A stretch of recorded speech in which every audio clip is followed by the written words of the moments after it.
Streaming on clickorlando.com and broadcasting live. You're watching News 6 at 3.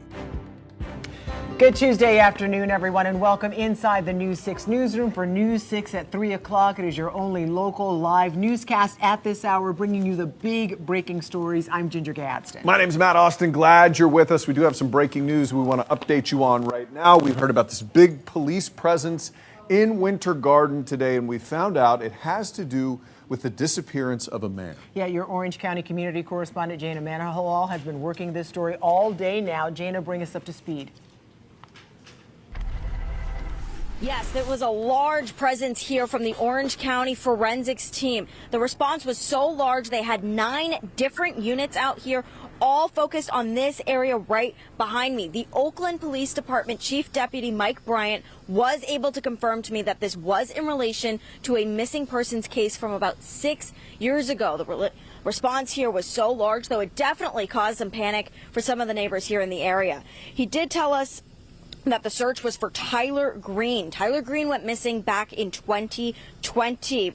Chief Deputy Mike Bryant told me that during the first search back in 2020, the department was tipped off that he might have been underneath the pool of the house that used to be on this property on Northwest Crown Point Road here in Winter Garden. I want you to look at your screen here. The News 6 neighborhood tipped us off earlier that there was that large investigation here from the Orange County Sheriff's Office for that forensics team.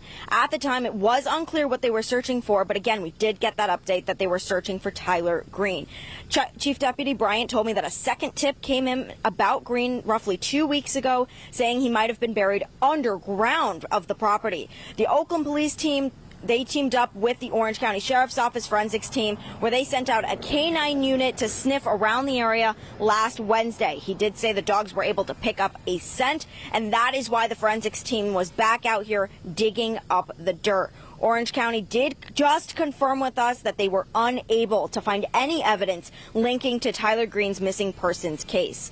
Now, the neighbors here tell me that the property here used to be a drug house that had squatters here in the area, and Oakland Police was also able to confirm that to me. Now, Chief Deputy Bryant says this is still an active investigation. If you have any information about where Tyler Green might be, you are urged to call the Oakland Police Department. For now, in Winter Garden, I'm your Orange County community correspondent, Jana Manahalal, News 6. Boy, a lot happening out there. Jana, thank you so much for updating us on that story. Now, as Jana mentioned, we were tipped off to that scene thanks to some of our viewers who let us know about it. If you see news in your community or have a story idea for us, please let us know by submitting them through our News 6 Neighborhood Network. And you can get to that through clickorlando.com or the News 6 app. All right, now let's get you to a good update. This one out of Volusia County. We have told you about some missing boaters. Well, they have been found.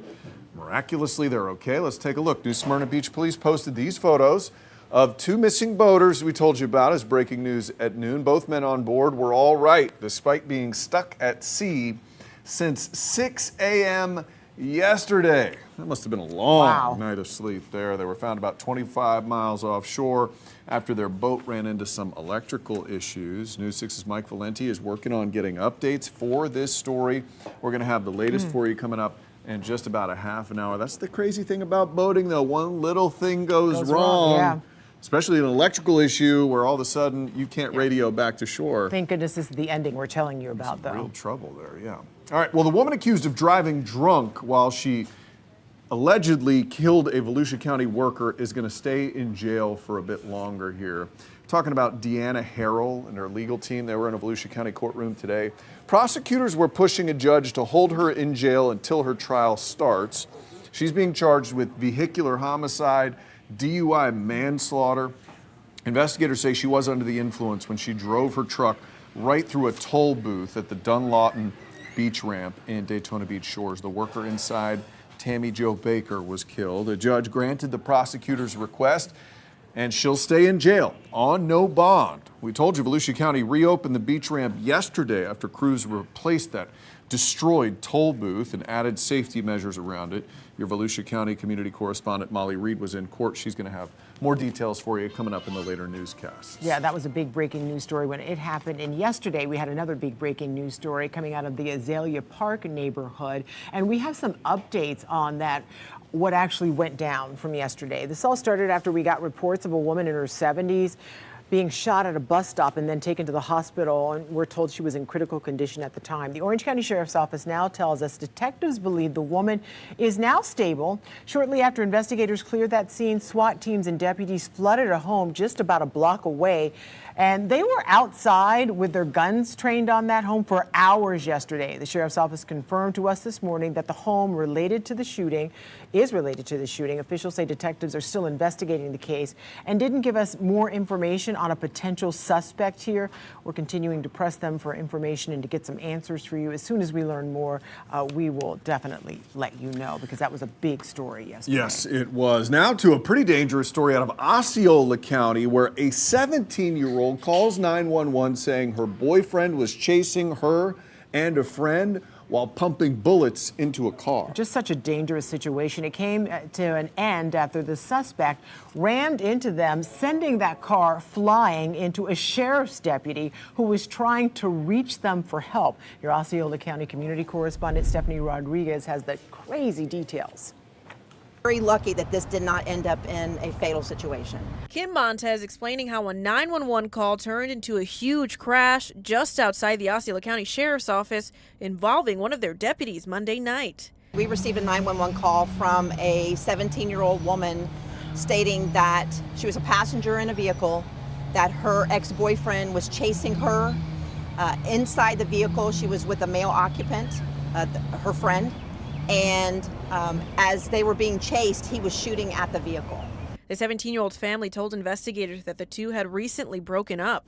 Along with calling 911, the pair even arrived at the Osceola County Sheriff's Office for help. Montez tells me they were chased out of the Sheriff's Office parking lot and out here to 192, where the suspect rammed into their car, causing a head-on collision with a sheriff's deputy that ended right here in front of this house. The deputy suffered minor injuries, while both the 17-year-old and 20-year-old driver had to be extricated from the car with serious injuries. We do have bullet holes in the passenger side of the victim's vehicle. We do believe the victim was shot. The suspect, 21-year-old Christian Andres Rivera, went to a home in St. Cloud where he was arrested. He has been booked into the Osceola County Jail on 2 counts of attempted murder. The deputy is out of the hospital while the two victims remain in critical condition. Montez commends the 20-year-old for trying to escape this dangerous situation. The male driver did a phenomenal job of trying to keep moving to keep her safe. More charges could be coming for Rivera as this investigation continues. We'll keep you updated. I'm your Osceola County community correspondent, Stephanie Rodriguez, News 6. All right, let's take you to Brevard County right now. There's a meeting happening at this moment to explore kind of a complicated issue taking place with a road. Now, Palm Bay leaders just started a meeting to talk about what's going on in the Palm Bay estates. So there's a big hole that opened up there last week after a pipe burst. The city says it's a privately owned road. Look at this thing, pretty large, right? And they say the pipe is privately owned. But News 6's Troy Campbell learned from the neighborhood's HOA president that their attorney has been going back and forth with Palm Bay's city attorney for about 2 years, debating who should pay for repairs to this pipe. They say the city maintains the pipe, and while the pipe goes through their property, they don't use it for any drainage. It's all city water that flows through it. So we're keeping an eye on this meeting. We're going to give you an update if anything significant happens, but it's the classic, no, it's your pipe to fix. No, it's your pipe to fix. Oh, boy. It's going to be thousands for whoever does it. Whoever does fix it. All right, well, this week marks one of the darkest days in Orlando's history. I'm talking about the Pulse nightclub massacre. 10 years, it's hard to believe. Yeah, ask anybody in this newsroom right here what you were doing on that day, and they could tell you right off the top of their heads. I want to bring in News 6 anchor Lisa Bell. She asked that very same question to Orlando Mayor Buddy Dyer. Yeah, that's right. I recently was able to sit down with the mayor to talk about 10 years since Pulse. And even to this day, there are still things that we're learning that happened on that night and in the hours that followed in terms of how the city responded to this horrible tragedy and then the changes that have been made since then. So I asked him, to your point, what was going on? What were you doing when you heard the news that that shooting had taken place? Here's what he had to say. Can you just take me back to the early morning hours of June 12th, 2016? I'm assuming you were at home, sound asleep. I had gone to bed probably around 10ish on Saturday night and got a phone call a little bit before 3 o'clock from Deputy Chief Bobby Anzueto. And he said, Mayor, I have to inform you that there's been a shooting at the Pulse nightclub. There's multiple casualties and it's turned into a hostage situation. Your driver is on the way to pick you up. When I hung up, the first thing I did was call my then 26-year-old son. And I don't know whether he'd ever been to Pulse or not, but he was fortunately home in bed, so it freed me to do all the things that I needed to do. So at that point, he had no clue. No one did how many people had actually died in that situation. And he went there, and it wasn't until around 7 o'clock in the morning when they were finally able to get that number. 49 people had been killed, 50 including the shooter, and then more than 50 other people injured. So we talked to him a little bit about that, how they actually had to get the White House to step in to try and to have a HIPAA waiver so that the hundreds of people that had gathered at ORMC could find out whether their loved one was actually being treated there. And so we're going to have more on our conversation coming up tonight at 4 and 5. But also he talks about, some of the changes that have taken place since then in terms of how firefighters and police work together in a situation like that. And of course, the Pulse Memorial that is still has not been built, but still being construction designed. will hopefully Yeah. be done by next year. I just think it's good that we're taking a look back, and for some of it, we're just we're remembering some of the things that happened, but some of it we're hearing for the first time too. A lot of things that we didn't know that happened behind the scenes. That's right, and he was talking about all of the text messages that that he received, and we have some of those that we'll have for you tonight at 4 and 5 o'clock. Mayors, leaders from all around the world, people offering support and help and assistance in anything they could do. Or true defining moment for our city. Lisa Bell, look forward to seeing the rest of your story Thanks, coming up Lisa. at 5 o'clock. Well, there's a change coming to how students are graded in Orange County. Gigi, when you were in school, if you didn't turn in your homework assignment, you would get a... 0. That answer is incorrect. You get a 50%, apparently. Now?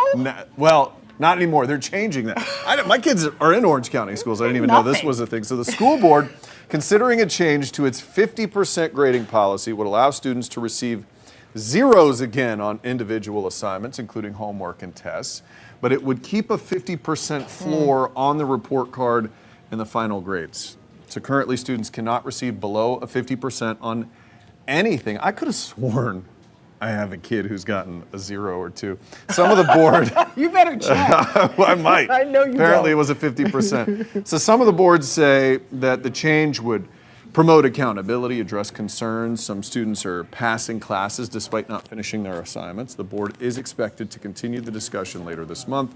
Possible vote would be coming in July, but I think that the question that people have now is, are we holding these kids to a high enough standard in school? If you tried and you just got 50%, right? No. But then if you didn't Right. try, You did still, nothing. You would still get that. Completely ignored the assignment. You could still get half credit for it? I don't know. They do not understand the assignment. No, they did not. All right, still to come, we're getting a first look at who the next astronauts are coming up for a big space mission. Yeah, and what a lot of you are saying about a major story that had a lot of people shaking.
All right, well, some great news if you're a space nerd. NASA has finally introduced the world to the 4 astronauts who will begin training. The story speaks to you, huh? For Artemis 3. I'm so excited. The crew of Artemis 2 passed the baton to the new batch of astronauts today. Veteran NASA astronaut Randy Bresnik has been tapped to lead the mission, flying alongside mission specialists Frank Rubio and Andre Douglas. Italian astronaut and pilot Luca Parmitino of the European Space Agency as well.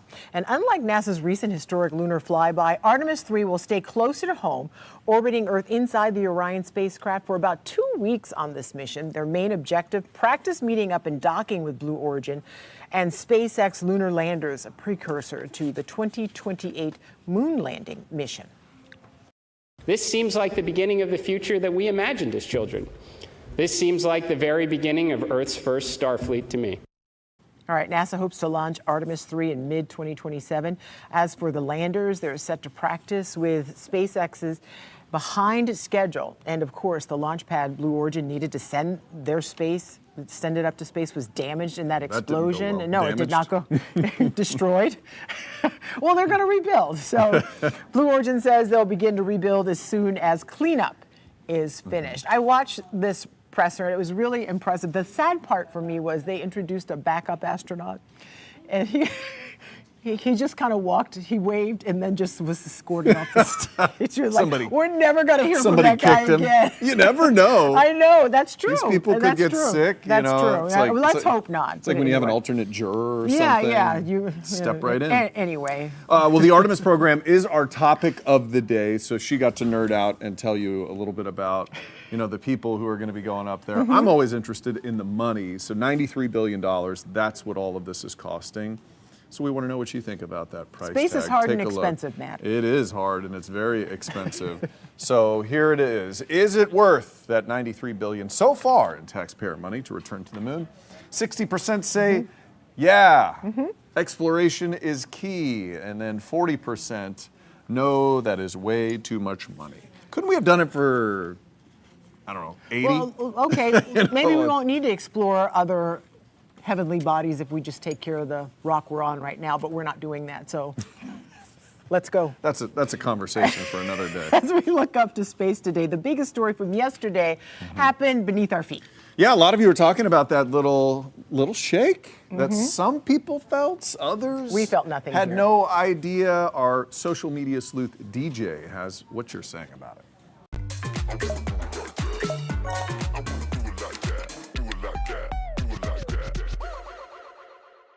Okay, did you feel it? That seems to be the question everybody has been asking. More than 24 hours now since that earthquake hit just north of Cuba. Right when it happened, we got all kinds of emails, phone calls, and then hundreds of comments across all social media from people who say they could feel the quake here in Central Florida, more than 400 miles away from the epicenter. This was one of the first posts on our Facebook page, just asking people if they felt it. And listen to some of these responses. Karen says, I was at a traffic light in Leesburg. My car was rocking from side to side. I thought I was idling weird. Turns out it was an earthquake and not my car. Alicia says, I knew it. Felt a jolt on the 12th floor. I looked at the clock. It was 2:05. Is this an earthquake or a shuttle launch? And I like this one from Justin. He says, felt like a bunch of people commenting that they felt the earthquake, but in reality, they only felt the uneven pavement of nonstop construction on I-4. Okay, while I was editing this, I came across this video from CNN. They actually got a cruise ship passenger whose ship was sailing over the epicenter when it happened. Everything was going well, and all of a sudden the ship started shaking and things falling off the shelves and people kind of grabbing hold of things, trying to hold on. And it lasted about 20 seconds. And we thought we had ran aground or wrapped something in a propeller. The ship was just shaking so bad. Here at the station, we really didn't feel anything, but it sounds like there were a lot of you who felt something. And if you want to learn more about what happened, our Jonathan Kagas goes live every night at 9:30 on the New 6 YouTube and 6 Plus streaming app. And on Monday night, he went in depth on the plates, the fault, and what really made this earthquake different from some of the big major ones you hear about. It's just a very rare spot for an earthquake like this to happen. So if you want to see that, go to the QR code on your screen right now. I'm going to link it right to that video. And while you're watching that video, drop us a comment letting us know if you felt it and where you were when you did. Yeah, we had Jonathan on at 9 o'clock last night because this was such a big deal. And people were so just fascinated and interested in what happened. The one thing that stuck with me from what he said, it was a shallow event, but it happened 16 miles below the And that's surface. shallow. Exactly. That was so. It wasn't shallow for that cruise ship. No, that guy yeah, who that was freaking that out. sounded a little. And rough. listen, here's what I say: we deal with hurricanes. Let's not add anything else to the Not mix. even a stiff We breeze. I don't want it. I No, don't we want it. definitely got don't enough. need earthquakes. Yeah, that's for sure. All right, coming up after the break, the major changes coming to how many people pay back their student loans. And a lawsuit involving a major grocer that could maybe put some money back in your pocket. I'll tell you.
I'm News 6 anchor Lauren Melendez. There's a deadline to file a claim with Trader Joe's and some news for student loan borrowers. You're going to want to hear this. Let's get right over to Maribel Aber in today's Money Matters.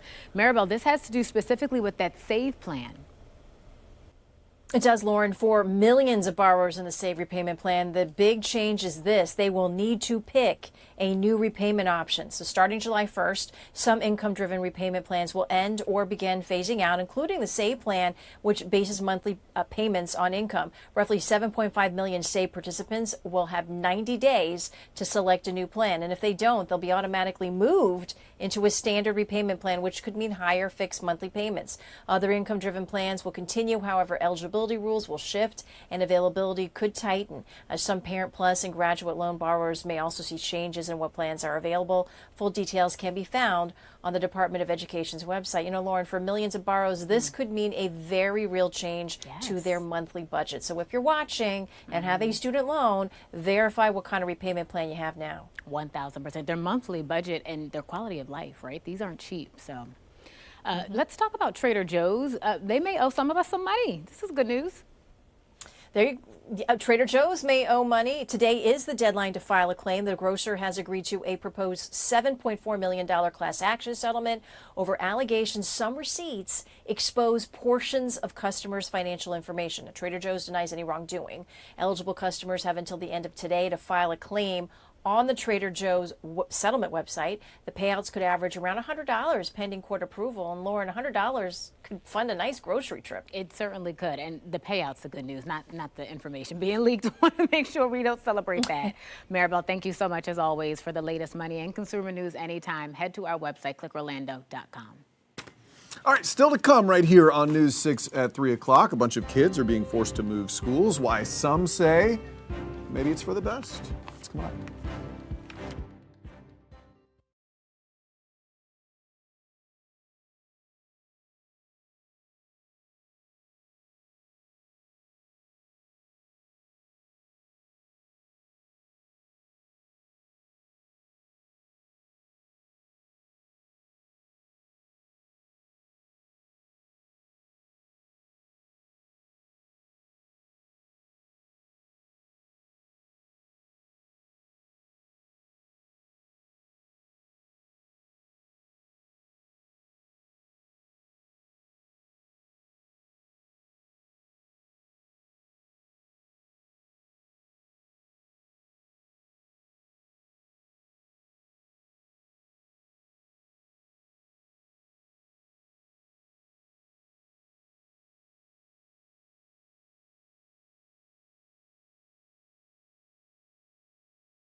Welcome back to News 6 at 3 o'clock. We are staying on top of breaking news coming out of Volusia County. That's where two boaters were just rescued after they were stuck at sea for more than 30 hours. Our News 6 community correspondent Mike Valenti is out at New Smyrna Beach for us this afternoon. So, Mike, we're hoping to maybe hear from these guys this evening, right?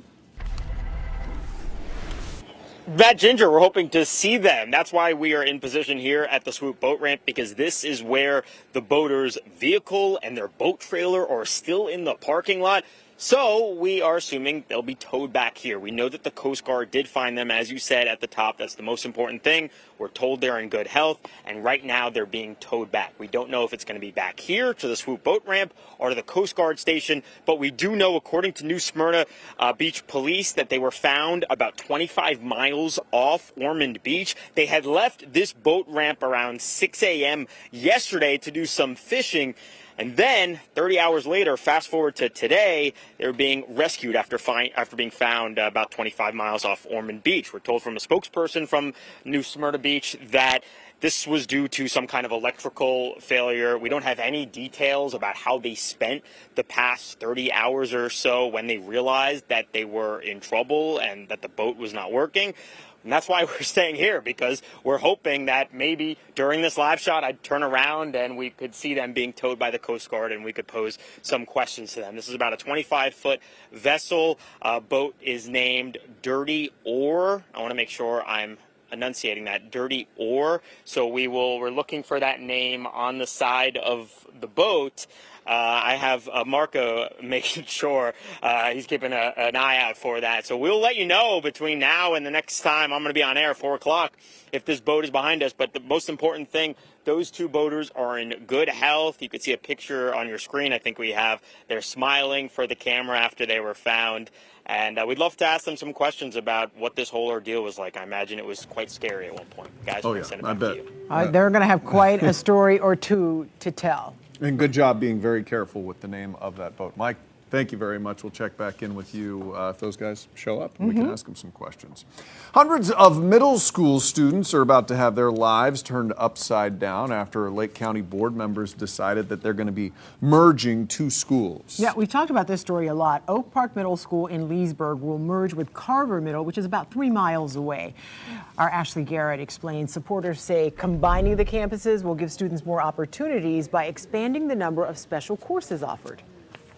Lake County Schools, now the latest school system to partake in a school shutdown due to low enrollment. But unlike other counties where we have seen pushback from parents, most seem to agree combining Oak Park and Carver Middle Schools as a win. Monday, both principals went before the school board in solidarity, wearing shirts that read, "We are stronger together," and 2 teams, 2 traditions, but we're one community. If a teacher is teaching multiple subjects now, it'll actually lighten their load and allow them to teach perhaps 1 or 2 things rather than 3 or 4 things. Schools with fewer students have fewer teachers, so those teachers can end up responsible for several different courses. The plan moving forward: For the following school year, both student bodies will attend the same schools.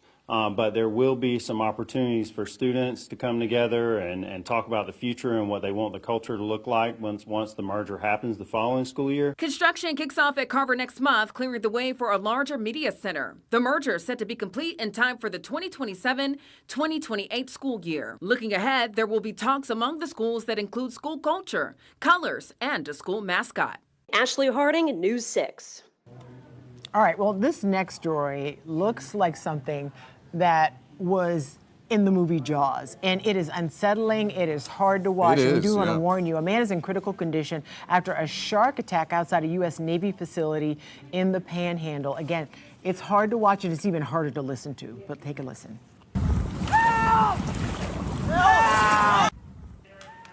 That is frightening. Navy officials say the man is an employee at the base marina in Panama City. He was swimming on his lunch break with another coworker yesterday when a shark attacked him. The man had injuries to both his arms and was taken to a hospital. Seeing sharks off the coast of Florida this time of year, not uncommon. They are closer to shore than you actually think. And many are calling for a national shark alert system. Lulu's Law would require the FCC to send out emergency alerts to cell phones in the event of an unprovoked shark attack. It's named after a teen who lost a hand and a leg in an attack. This happened back in 2024.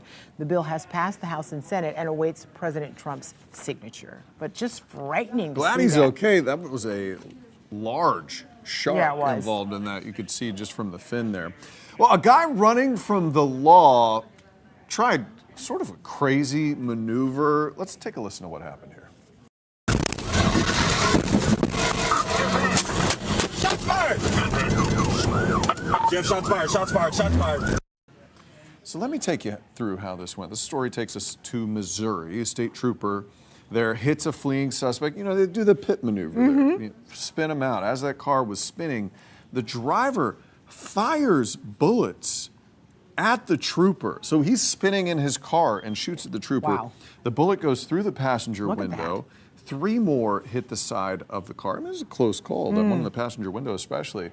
The suspect, though, was then found dead in the car from what police say was a self-inflicted gunshot wound Well, that what took place. crazy after video all there. this. Yeah. All right. So another guy is pretty lucky he survived in another attempt to escape from police. That seems to be a theme right now. Louisiana State Police pulled a guy over who they thought was driving drunk.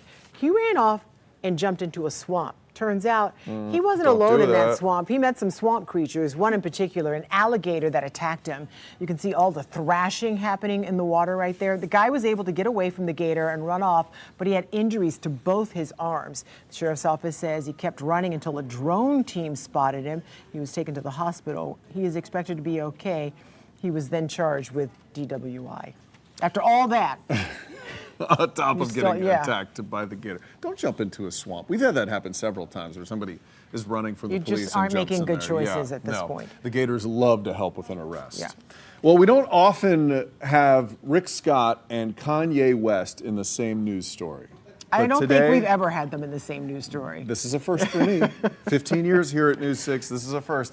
So we have a concert causing an uproar, and Rick Scott is commenting on it. So let's tell you what's going on here. Senator Rick Scott calling on the manager of Raymond James Stadium to reconsider Kanye West's upcoming shows, citing the rapper's what he calls consistent anti-Semitic attacks.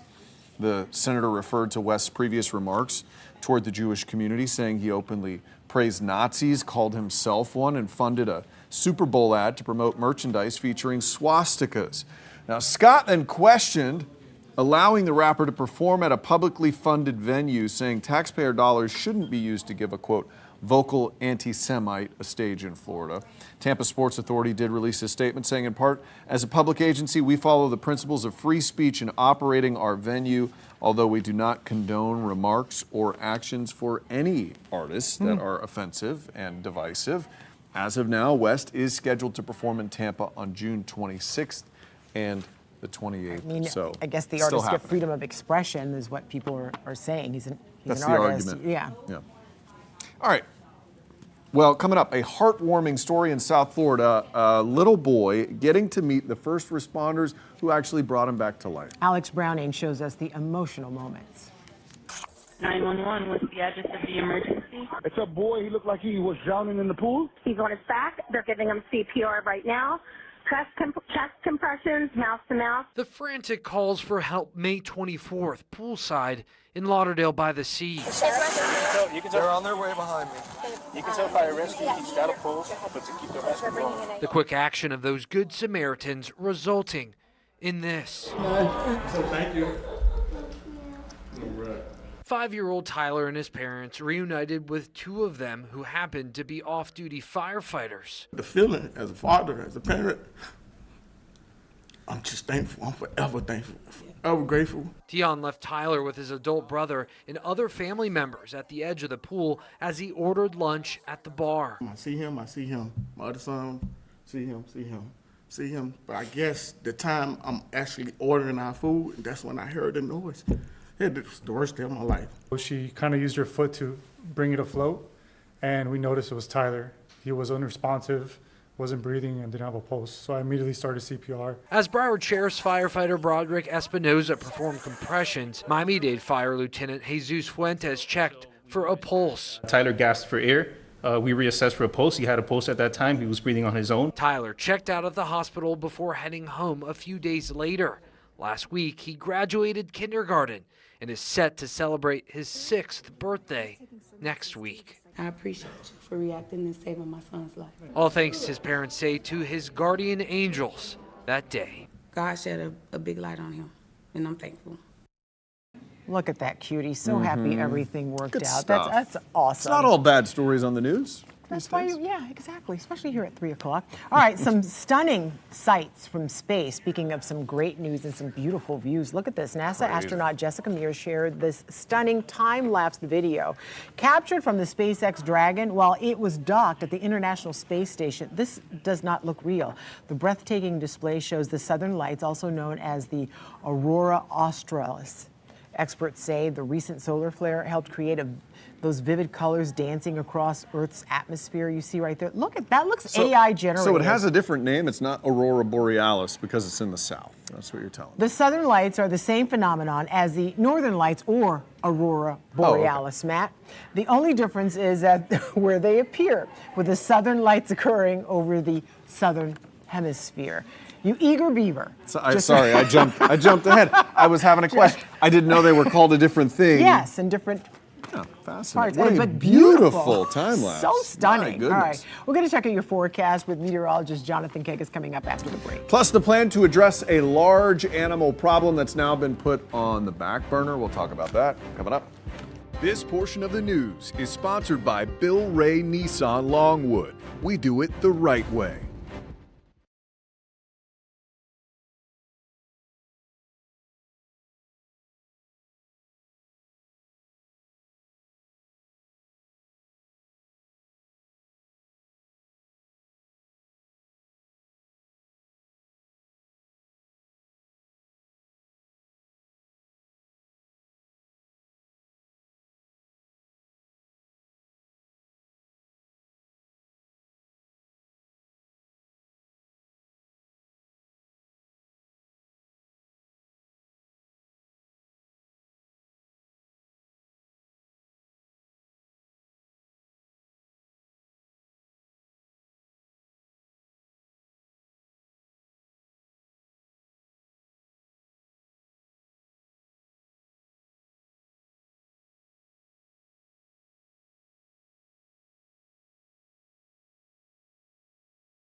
Hey, welcome back. Let's take a look at your beach cam. Plenty of people out there on a beach on a Monday. That's what we call people who called in sick for work because it's not spring break or anything right now. It's not. Yeah, and unfortunately, if they went to the beach, not a ton of sunshine today. We were talking about this yesterday, that at least we're watching the clouds. But, I mean, it was a dry day for the most part. And, I mean... Get a full day in out there. You get a full... Exactly. And you certainly still get a tan. You got to load up with the sunscreen, of course. That sun can still burn even with the clouds. There are the clouds right now, again, kind of plaguing us all day long. Not a ton of sunshine today as they kind of just hang over Central Florida. There are a couple of downpours out there right now, and I think we'll see a few more bubble up through the course of the afternoon and evening. But as we've been saying really for the past couple of days, most of us today will be on the drier side as we just do a little bit of dodging with these few downpours. The air is still in the mid-levels of our atmosphere, Matt. Still pretty dry. We'll be watching these going forward. Now, what else has turned dry again? Some of us have received some pretty good rain lately. And it's mainly been on the I-75 corridor last week. I know this. There's a lot of numbers on this map, but we keep tabs of the dry season with this, especially because the higher the number, the drier the soil, the easier it is for fires to start and spread. So after a nice, refreshing rounds and rounds of some heavier rain, we're getting ourselves into a little bit of trouble again along the I-4 corridor. You see Seminole and Orange County jumping back above that 500 mark again. That's just coming in the last couple of minutes here, the updated numbers. Sumter and Marion, for perspective, we were down in the upper 100s to low 200s just a couple of days ago. So we've been quickly adding those numbers back again. That's fast. It's super fast, yeah. So that's one of the things we're watching. We need to get some rain in here. And the good thing is we should start to flip the tide again or flip the script over the next couple of days. You see where we stand for the year, more than 9 inches below normal in Orlando. We're doing a little better in Daytona Beach. Oh, yeah. Sanford, yikes, we're about 6.5 inches below normal, and then a little better, relatively speaking, in Melbourne or Closer Leesburg. to the coast seems to be doing better. Yes, absolutely. There we go, though. Rain chances coming back at us to 60% by Friday. It's also keeping that over the weekend. And I think tomorrow night, especially around Orlando and west, I think that's going to be our best opportunity to fire off some pretty good thunderstorms. You see them trying to light up there by 2 o'clock. And then would love, if that happens, I know that's towards commute time, but we really need to start chipping away at that drought again. We have to get rid of that thing. All right, makes sense. And one way to keep tabs on where those storms are is with that app. There's great lightning detection on it. It's literally a lifesaver. Download it for free. Search WKMG in your app store. It's free. It's a change in a plan to reduce bear encounters in Seminole County. I'm your community correspondent, Mark Lehman, and on Tuesday, commissioners decided to put a pause on a funding request for up to $50,000 for bear-proof trash cans. While the development may be changing some things, a plan for the program appears to still be moving forward. They had initially told us that they had funding. They're still looking at that. A vote was canceled after Seminole County commissioners learned there were concerns about a shortage in grant funds for bear-resistant garbage cans, but a new funding source emerged. However, we have already received $25,000 from the Fish and Wildlife, so we're already moving forward with the $25,000 grant with them. That money could help keep bears out of neighborhoods like where Simone Nelson lives near Markham Woods. We've even had them knocked over by supposedly bears, and they don't open. So I would say for us, it's well worth it. I actually wish we had another one.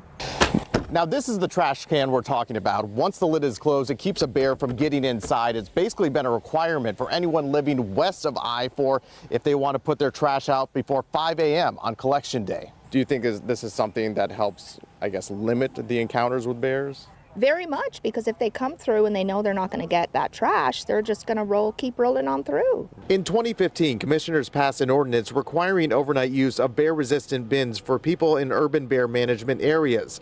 The receptacles have been provided to some homeowners in the past, and that's expected to happen again in the near future. A spokesperson for the county says details for how the funds would be used hasn't been determined, whether it's through purchase and distribution or through a rebate program. That's something we're expecting to learn more about with this new funding source. We'll keep you updated with those details as they're announced. In Seminole County, I'm your community correspondent, Mark Lehman, News 6. They live among us. It's a problem. They sure do. Yeah. And I think it's a surprise to a lot of people who move to Florida to realize, wow, they have all sorts of wildlife down here. Alligators and bears. Yes. Yeah. And we talk all the time about people who want to move to the Sunshine State. Yeah. Well, apparently there is a top spot in the Sunshine State. Orlando? No. This is according to at least one study. Do you have a guess? I'm going to say Jacksonville. You're right. I think you read Because off it the said screen. it right there. So Travel and Leisure asked Florida-based like real estate agents, 6 of them, in fact, where is the best place to move? And apparently they all said Jacksonville. Oh, they said the best place to move. Yeah. I thought it was where most people were moving. No. Oh, well, I mean, tomato, right? They pointed to a diverse economy and real estate market and affordability. They also said the weather is not what you typically expect in a Florida city. It's not as hot year-round as other spots, and it's not in a significant flood zone. They also cited proximity to beaches and places like Ponte Vedra Beach, St. Augustine, and Amelia Island. I feel like a good place to live shouldn't be based on where you can get to quickly. That's very nice as well. I do think, and who knows, they're probably coming from all over, but I do think that you tend to see a lot of people from Georgia in that part of Florida. A lot of Georgians there, but most Floridians, I would say, would rather be more to the south. I can understand being on the Gulf because our blood Coast. has thinned, so we like it warmer. It's pretty chilly. It dips below really freezing. Does. I say all the time I can't move north of Gainesville. Oh my gosh, calm down. She was born in Idaho. Yes. So. What happened? Well, coming up after the break, the speculation behind why a number of artists may be canceling their concerts. That's coming up.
A mysterious illness appears to be sweeping through the music industry.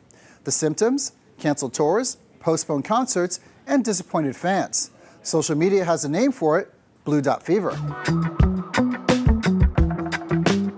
The term comes from the blue dots you see on ticketing sites like Ticketmaster. Those dots represent unsold seats, and as more artists have canceled shows this year, some fans have started connecting the dots. Post Malone, the Pussycat Dolls, Meghan Trainor, and others have all canceled or scaled back tour dates. Most cited reasons like scheduling conflicts, family obligations, or other personal matters. But one artist, actor and musician Kiefer Sutherland, openly cited low ticket sales when he canceled his tour. So, is Blue Dot Fever real? Maybe. The economics behind the theory certainly are. Since the pandemic, touring has become much more expensive. artists and promoters face higher costs for transportation, crews, equipment, insurance, security, and production. And at the same time, fans are dealing with higher prices for just about everything, including concert tickets. The Berkeley Music Business Journal reports average concert ticket prices have risen more than 27% since 2019. While social media may be oversimplifying the issue, the financial challenges facing the concert industry are very real. For more information about Blue Dot Fever and a deeper dive into the economics of concerts, head on over to clickorlando.com/dollars and cents. For Dollars and Cents, I'm Donovan Meyer. Ticket prices are insane. It is. It's getting out of control. No, and by the time you do like all these fees on top of fees. I don't know who can afford to go to most of those shows. A lot of people It's aren't. a lot of money. All right, we have a lot coming up on News 6 at 4 o'clock. Yeah, this week, Central Florida is marking 10 years since the Pulse nightclub tragedy, and I had the chance to sit down one-on-one with Orlando Mayor Buddy Dyer to talk about that horrible night, the aftermath, and the changes that our community has experienced since then. We're going to have that for you coming up after the break.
We are following breaking news. Police confirm a search in a Winter Garden neighborhood is connected to a missing persons case. And more breaking news, the Coast Guard is rescuing 2 boaters who were missing for more than 30 hours at sea.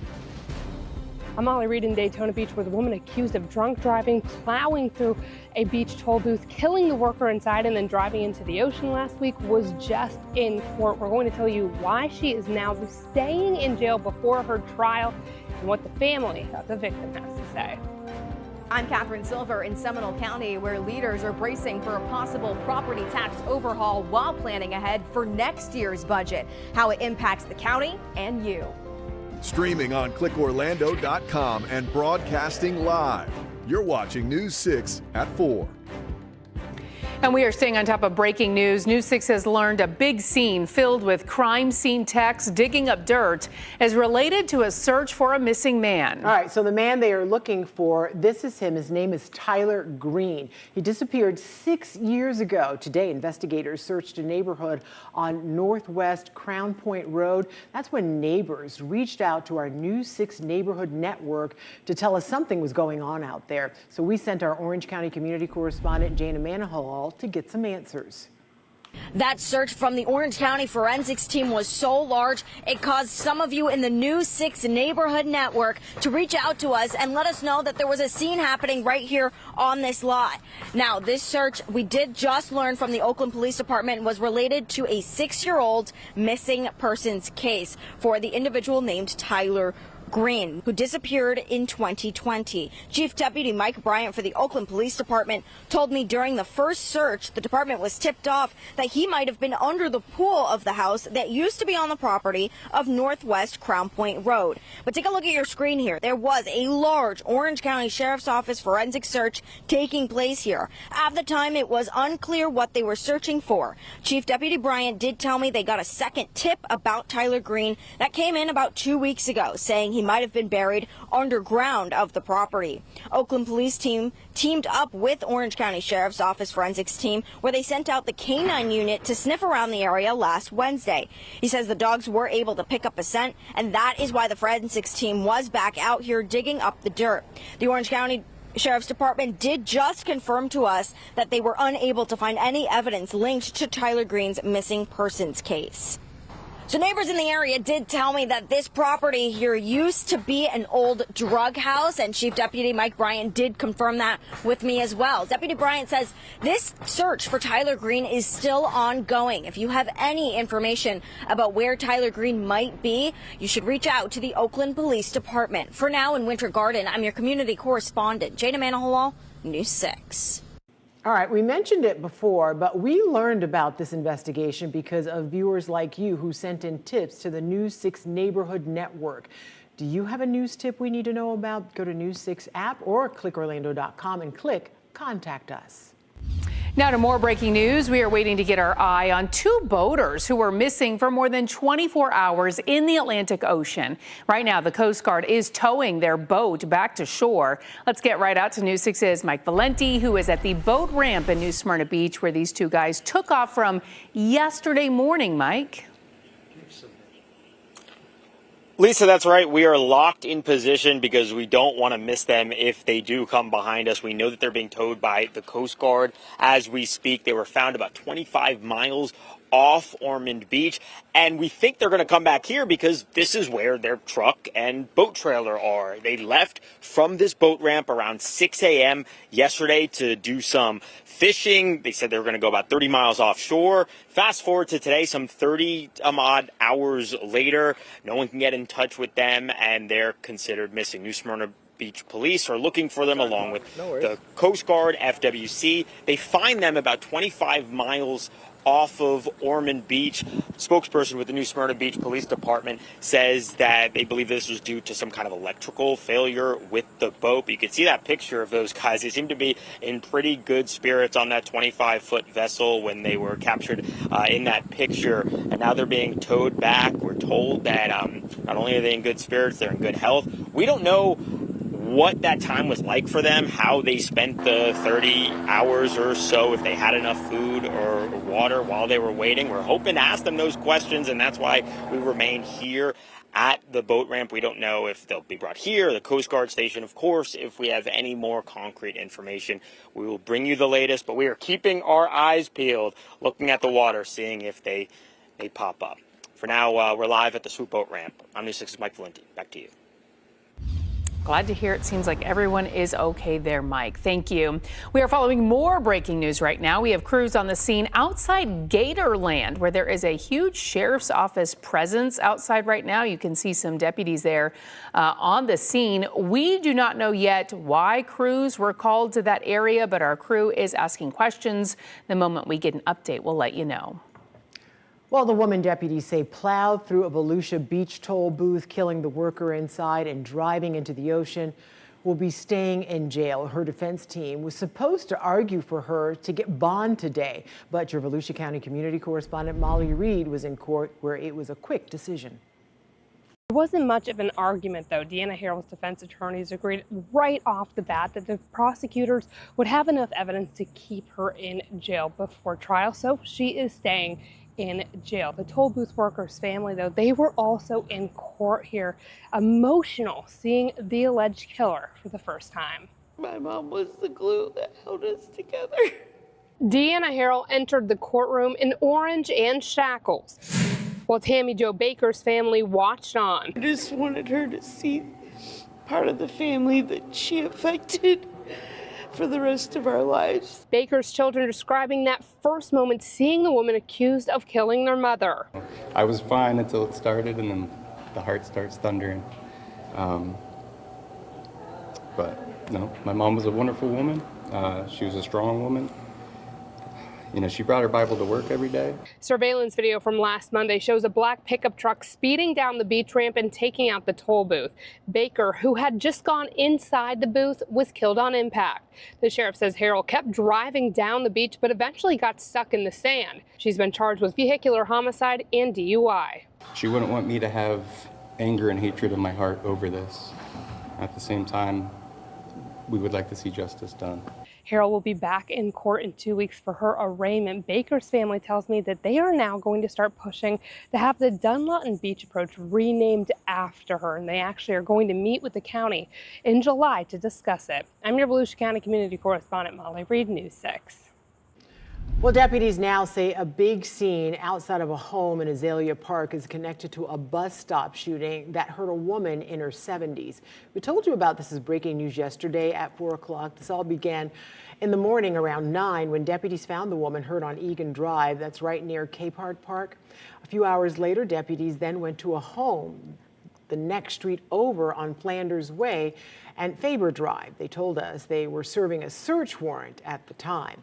Now they tell us it was connected to that bus stop shooting. Deputies did eventually get inside the home, and they didn't find whoever they were looking for. Detectives are still investigating the case. They did not give us any suspect information, though. We'll keep you updated as soon as we learn more. An update now on the death of Anna Kepner, the 18-year-old found dead on a Carnival cruise ship.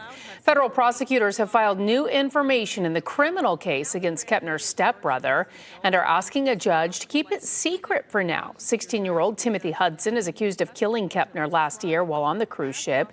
They say the documents include results from tests or examinations that should not be made public. The new information is tied to the government's effort to have Hudson's release revoked for now. He is staying with an uncle in Hernando County under GPS monitoring. Last month, a judge denied the request to have Hudson detained until trial. Hudson faces homicide and aggravated sexual abuse charges. He is pleading not guilty. Well, last year, Seminole County raised the property tax rate for the first time in more than a decade. This year, as the county gets ready to set the budget, they are bracing for a ballot measure that could reshape its finances for years to come. Your Seminole County community correspondent Catherine Silver looks at what it all means for you. Inside this building is where county leaders are making decisions, not just about how much you pay, but what services you get, ultimately where your tax dollars go as they plan for the future. There's a 2-day budget work session. Tuesday is day one as the county combs through the $1.3 billion budget. The majority of the money goes towards public safety, and the biggest revenue source for the county is your property tax dollars. The county is not planning on raising the property tax rate like they did last year, but they are talking about what could happen if voters decide to raise the homestead exemption and lower property tax revenue in November. Chairman Andrea Herr says they are laying the groundwork now to get ahead of it. When you look at the budget overall, is this a cutting year or is this a sustaining year? How would you kind of look at it? I'd like to see us be a sustaining year, but take advantage of natural attrition that will cause cuts. And I'd like to see us not build into the future spending that we may or may not have the revenue for. We do know that we want a safe community. We want to be able to travel from one end of any county road to the other without sitting in excessive traffic. We want all of the things that bring us to live in Seminole County. I don't see that changing, even if the property tax referendum does pass. And so I think we will just have to be responsive to our citizens and their wants. If they're good with cutting services, we'll cut services. If they're not good with cutting services, we won't. To be clear, the budget the county is discussing now is not directly impacted by the property tax measure, but if it does pass, the county's budget would be significantly impacted starting in 2028. The Property Appraiser's Office estimates the county would lose about $188 million in revenue in the first 2 years. In Seminole County, I'm Catherine Silver, News 6. A 17-year-old calls 911 saying her ex is shooting at her car. Then he rams him and the crash slams into a deputy rushing to help. What else we're learning about this dangerous scene? That's coming up. And at that point, nobody knew who the 49 were. Everybody was hoping their loved one was not one of the 49. Coming up, 10 years since the Pulse nightclub tragedy, Orlando's mayor, Buddy Dyer, reveals the hardest thing he had to do and the moment families learned if their loved one was safe. This portion of the news is sponsored by True Deals Realty.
As Central Florida marks 10 years since the Pulse nightclub tragedy, Mayor Buddy Dyer is reflecting on everything that has happened since then. Yeah, of course, the immediate aftermath of the mass shooting and on the incredible response from the community. I've asked the governor to declare a state of emergency. And that was probably the toughest thing that I had to do. We have not 20 but 50 casualties. Just getting that in your mind that there are 49 people that have been killed on that spot. Our focus is on identifying the victims. This is 49 families who are now just beginning to get this news. I don't know where my son is. We sat with Drew Leinenen's mom on the street, desperate, looking for her son. No one can tell me where my son is.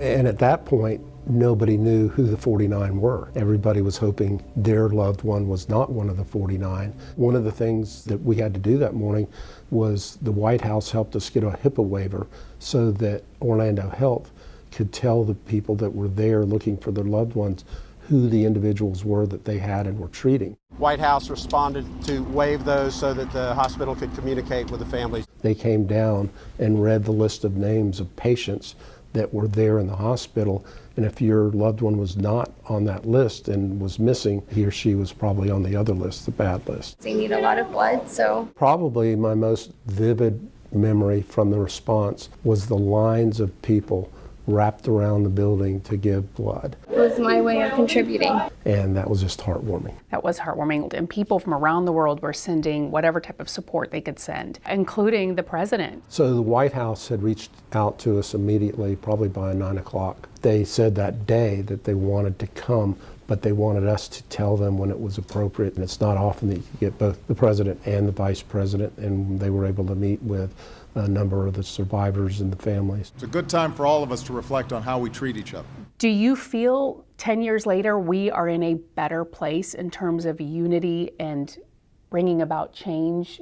I do. We're not in the place I hoped we would be. The entire world supported Orlando, supported those victims, but there was a presidential election of consequence in that same year, and it kind of changed the mood of the country and didn't carry as far as I thought it would.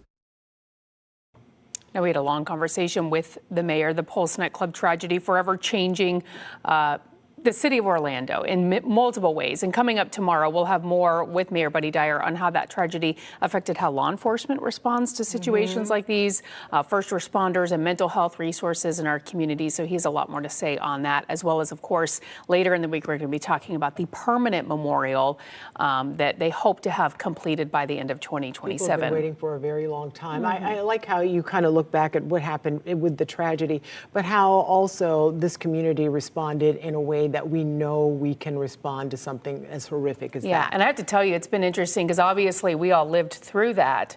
But then when you go back and look at some of those videos, you do remember just how massive the response was and the outpouring of support. And I'm glad we're revisiting so we don't forget.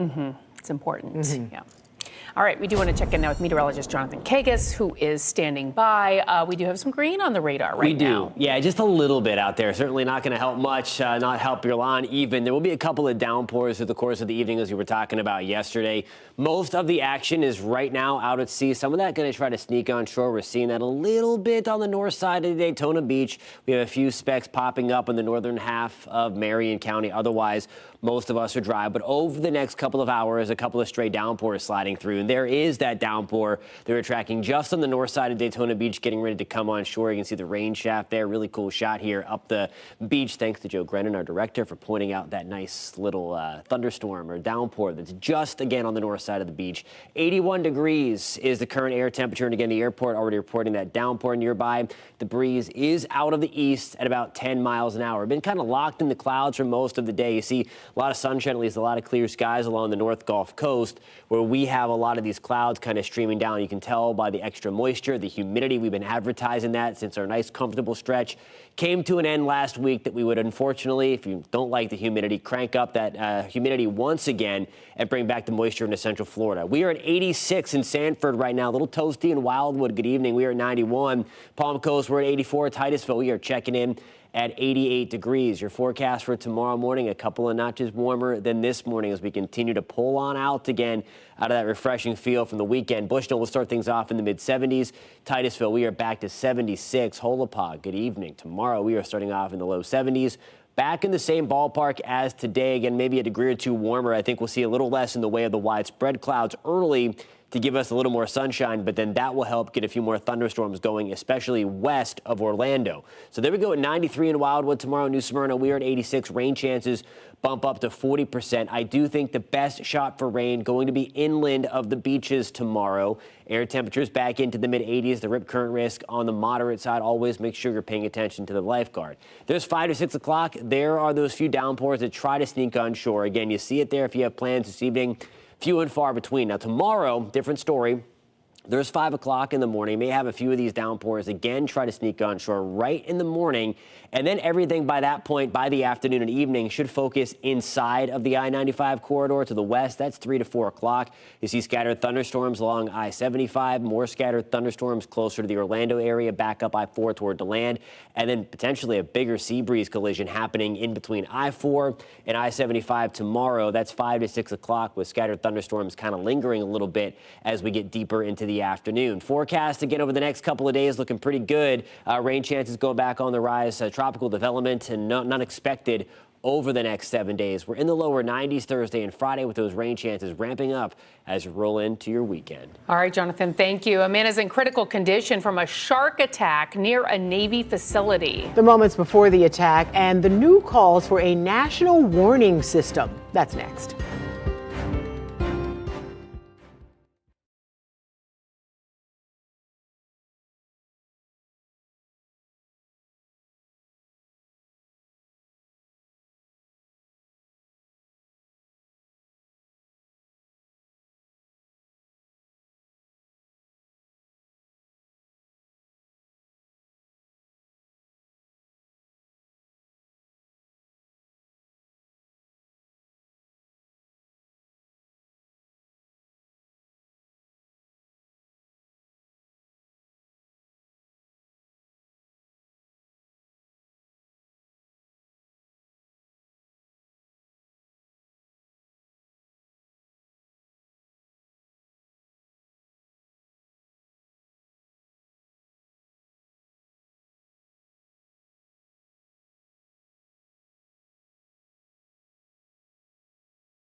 A man is now in the hospital in critical condition from a shark attack outside a U.S. Navy facility. So this happened yesterday. There is video, and we do want to warn you, it is hard to watch. Christian Benavides has the latest.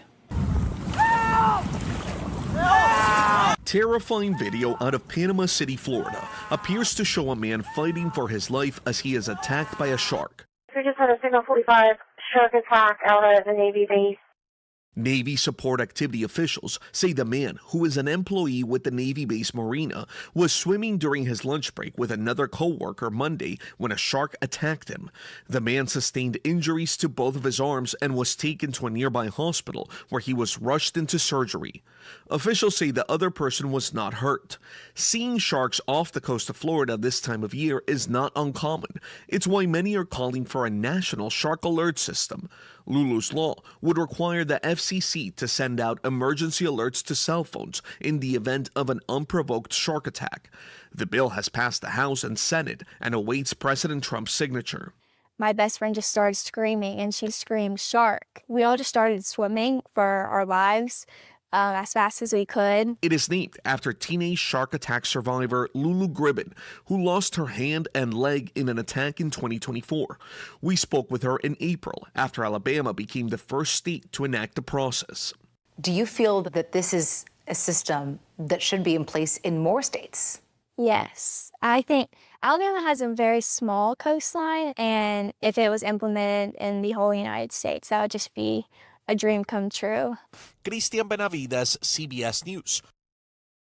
That video is terrifying. And the audio that goes with Yes, it, the fact that yes. that is actually a recording of someone just screaming for his life is Hopefully terrifying. he is okay. Yeah. All right, we now know who will be heading to go around the moon next. For your Artemis 3 prime crew. The big announcement earlier today and what these astronauts will be doing during their lunar mission, that's next. A 17-year-old being chased and shot at. I'm your Osceola County community correspondent, Stephanie Rodriguez. How investigators say that 911 call led to a head-on collision with a sheriff's deputy.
Welcome back. We're following several top stories right now. We have learned a large forensic search in Winter Garden is tied to a 6-year-old missing persons case. Oakland police and the Orange County Sheriff's Office spent hours digging on Northwest Crown Point Road today while investigating the disappearance of Tyler Green, who went missing in 2020. After a canine search and excavation, deputies say no evidence connected to the case was discovered. 2 boaters are now safe after spending more than 24 hours stranded off the coast. Officials say the men left New Smyrna Beach early yesterday morning for a fishing trip, but their 25-foot boat suffered an electrical failure. They were found and rescued this afternoon about 25 miles off the coast of Ormond Beach. The woman accused of crashing through a beach ramp toll booth and killing a worker will remain in jail. Deanna Harrell appeared in court today, where her attorneys argued prosecutors have enough evidence to hold her without bond. Investigators say Harrell was driving under the influence when her pickup truck crashed through the Dunlawton Beach toll booth, killing attendant Tammy Jo Baker. All right, we want to get back out to that scene at Gatorland where the Orange County Sheriff's Office has the attraction surrounded. Yeah, we are hearing the park was evacuated this afternoon. Right now, the Sheriff's Office is not confirming anything, but park goers are talking to your Orange County community correspondent, Jana Manahalal, who is live at the scene for us. Jana, what are you seeing? Yep, I'm going to tell you exactly what I'm seeing right now. Another Orange County Sheriff deputy just walked out and is now leaving. They are now currently letting employees back inside the building. I'm stepping out of the way so my photographer here can get a clear shot of what we're seeing. So that's absolutely right. We did get a tip from the News 6 Neighborhood Network that Gatorland was evacuated. We were told from park goers here just a few minutes ago that they were evacuated, but not told for what initially. They were evacuated around 3:45 this afternoon, according to that park goer. They stood in a parking lot for about 10 minutes. That's when one employee happened to hear that it was a possible bomb threat. It is unclear right now if that is confirmed. We have not heard back from Orange County Sheriff's Office, only that they are working to gather some information and sending us something shortly. But it does appear that the Sheriff's Office is leaving, and it looks like they're letting those employees back inside of the building at the moment. I don't have anything else confirmed at the moment. The main entrance, or what it appears to be under the Gatorland sign, is still down with the gate that looks like they would use for closure time. So, that gate is actually coming right back up now. So it looks like they're opening up again. We're working to get more information. When we do, we'll bring it to you here and on clickorlando.com. But just definitely a very scary scene out here. I don't know if any of you were tuning in yesterday, but on Monday, we reported that the Central Florida Zoo out in Sanford in Seminole County received a bomb threat over the weekend, and that caused them to evacuate. They did their standard procedures of checking the perimeter, and they were also, again, were able to open back up to regular park operations. But again, this is the second time we've had a bomb threat to a Central Florida attraction here, and it seems to be an ongoing trend thanks to Kat Silver's reporting on Monday. You can find that over on clickorlando.com. She kind of breaks down this ongoing trend of bomb threats to these attractions here. But you can see some of the employees here walking around in that open gate now. We are working to gather more information. When we do, we'll bring it to you again here and on clickorlando.com. For now in Orange County, I'm your community correspondent, Jana Manahalal, News 6. All right, Jana, and we just want to be clear, we have not confirmed yet that this was indeed a bomb threat, but if we're connecting the dots, then perhaps we'll get that confirmation a little bit later on. Thank you for that reporting. Now to a terrifying scene in Osceola County. Deputies say a 17-year-old called 911 saying her ex-boyfriend was chasing her and a friend while shooting their car. It came to an end after the suspect rammed them into a car, sending them flying into a sheriff's deputy who was trying to reach them to help. Your Osceola County community correspondent Stephanie Rodriguez has the details. Very lucky that this did not end up in a fatal situation.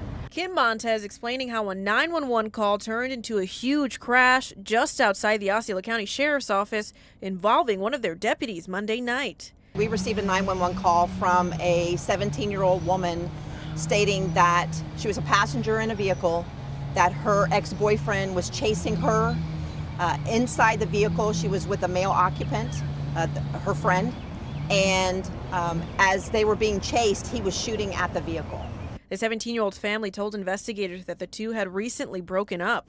Along with calling 911, the pair even arrived at the Osceola County Sheriff's Office for help. Montez tells me they were chased out of the sheriff's office parking lot and out here to 192, where the suspect rammed into their car, causing a head-on collision with a sheriff's deputy that ended right here in front of this house. The deputy suffered minor injuries, while both the 17-year-old and 20-year-old driver had to be extricated from the car with serious injuries. We do have bullet holes in the passenger side of the victim's vehicle. We do believe the victim was shot. The suspect, 21-year-old Christian Andres Rivera, went to a home in St. Cloud where he was arrested. He has been booked into the Osceola County Jail on 2 counts of attempted murder. The deputy is out of the hospital while the 2 victims remain in critical condition. Montez commends the 20-year-old for trying to escape this dangerous situation. The male driver did a phenomenal job of trying to keep moving to keep her safe. More charges could be coming for Rivera as this investigation continues. We'll keep you updated. I'm your Osceola County community correspondent, Stephanie Rodriguez, News 6. Meantime, troopers are investigating a deadly crash in Volusia County. This happened just after 6:30 this morning on State Road 46 and Morgan Alderman Road. Troopers say a 36-year-old driver in a Ford Explorer was going eastbound on State Road 46 when he got to a curve and started going against the guardrail. They say the driver then lost control and went into the opposite lane and into the direct path of a Mitsubishi Outlander. The 41-year-old driver in that Outlander died at the scene while his 15-year-old passenger went to a hospital with serious injuries. The Ford Explorer driver was not hurt and stayed at the scene. The crash remains under investigation. NASA has finally introduced the world to the 4 astronauts who will be training for Artemis 3. The 2027 mission follows the historic Artemis 2 success back in April, which took humans deeper into space than ever before. The next leg of NASA's space race has officially begun, with the crew of Artemis 2 passing the baton to the next team of explorers. While this may look like just a baton right now it's in my hand, it feels like this big flaming, Olympic torch. Veteran NASA astronaut Randy Bresnik has been tapped to lead Artemis 3, flying alongside mission specialists Frank Rubio and Andre Douglas. My brain, it is going a mile a minute right now, but my heart, it is so warm. And Italian astronaut and pilot Luca Parmentino of the European Space Agency. We wouldn't be going anywhere without fuel, and the fuel that lets everything move is right here. Unlike NASA's recent historic lunar flyby, Artemis 3 will stay closer to home, orbiting Earth inside the Orion spacecraft about 300 miles up. Their main objective? Practice meeting up and docking with Blue Origin and SpaceX lunar landers, a precursor to a 2028 moon landing mission. This seems like the beginning of the future that we imagined as children. This seems like the very beginning of Earth's first Starfleet to me. Just 10 days ago, the launch pad Blue Origin needed to launch its moon lander was damaged in a spectacular explosion. We're making excellent progress on the investigation and pad cleanup. We'll begin rebuilding once cleanup is complete. NASA says SpaceX's lander is also behind schedule, but the agency hopes to launch Artemis 3 in mid-2027. We, the Artemis 3 crew, are honored to be able to carry this torch forward. The crew is expected to remain in space for about 2 weeks. Well, the U.S. military says 2 soldiers are in stable condition after their helicopter went down near the Strait of Hormuz. The president is now threatening retaliation on Iran for shooting that chopper down. Natalie Brand has the latest from the White House. President Trump says Iran shot down a U.S. Army Apache helicopter on patrol over the Strait of Hormuz last night. CBS News has learned the military deployed a drone to save the 2 crew members. It's the first rescue of its kind. The pilots are fine, yeah. And nobody injured. The president posted on social media that the United States must, of necessity, respond to this attack. He did not elaborate on what kind of response he will order. The incident follows a weekend of attacks between Iran and Israel. The president downplayed the flare-up in fighting after a call with Israeli Prime Minister Benjamin Netanyahu.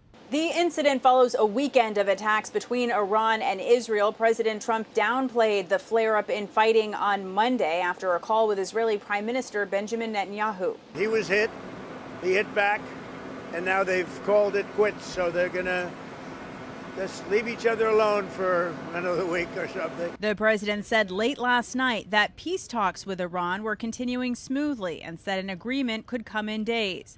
Ahead of the helicopter incident, critics were skeptical. For 100 days, Trump has claimed that peace is just days away, only for negotiations to crumble over and over and over again. Senate Democrats had said they will try and force another vote on a war powers resolution requiring congressional authorization for further military action. Natalie Brand, CBS News, the White House. Leaders in Lake County will not be moving forward with a plan to increase the gas tax. Leaders discussed the idea earlier today in an effort to improve, expand and maintain roads there. They wanted to increase the gas tax from 7 cents a gallon to 12 cents. The idea would then be something voters would decide. Today, commissioners decided not to place it on the November ballot in a 3-to-1 vote. Well, 7.5 million student loan borrowers will be forced to choose a new income-driven plan. We'll show you who's hit hardest and what to do now to avoid higher payments later. That's coming up. Declining enrollment is forcing another Central Florida school merger. The campus set to close down, and what it means for your kids. That's next. And as we head to break, there's more to watch on News 6 Plus. Get caught up on Central Florida's news and weather patterns at a time that works for you, 9 o'clock every night, or go on patrol with Trooper Steve. Get clear on Florida politics and celebrate the best of Central Florida with the News 6 Insiders. You can catch it all now. Just get the News 6 Plus app loaded onto your smart TV. You can download our streaming app for free. Search WKMG in your smart TV's app store. It's also available on Roku, Apple TV, and Fire TV. This portion of the news is sponsored by Original Mattress Factory.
We are staying on top of that. Breaking news out of Gatorland. Orange County deputies now confirm they are investigating a bomb threat at the attraction. Deputies say they searched the area and did not find any devices. Detectives are investigating, and that's all the information they are releasing at this time. We're going to continue to stay on top of that, and we'll continue to bring you updates here on News 6 and on clickorlando.com. Second time in a few days we've had something like that happen at a Central Florida attraction. Very curious. Well, Lake County is the latest Central Florida school district to shut down a school because of declining enrollment. Last night, the board voted unanimously to move forward with plans to merge two campuses. Oak Park Middle School in Leesburg will soon merge with Carver Middle, which is about 3 miles away. Supporters say combining the campuses will give students more opportunities by expanding the number of special courses that can be offered. News 6's Ashley Garrett explains.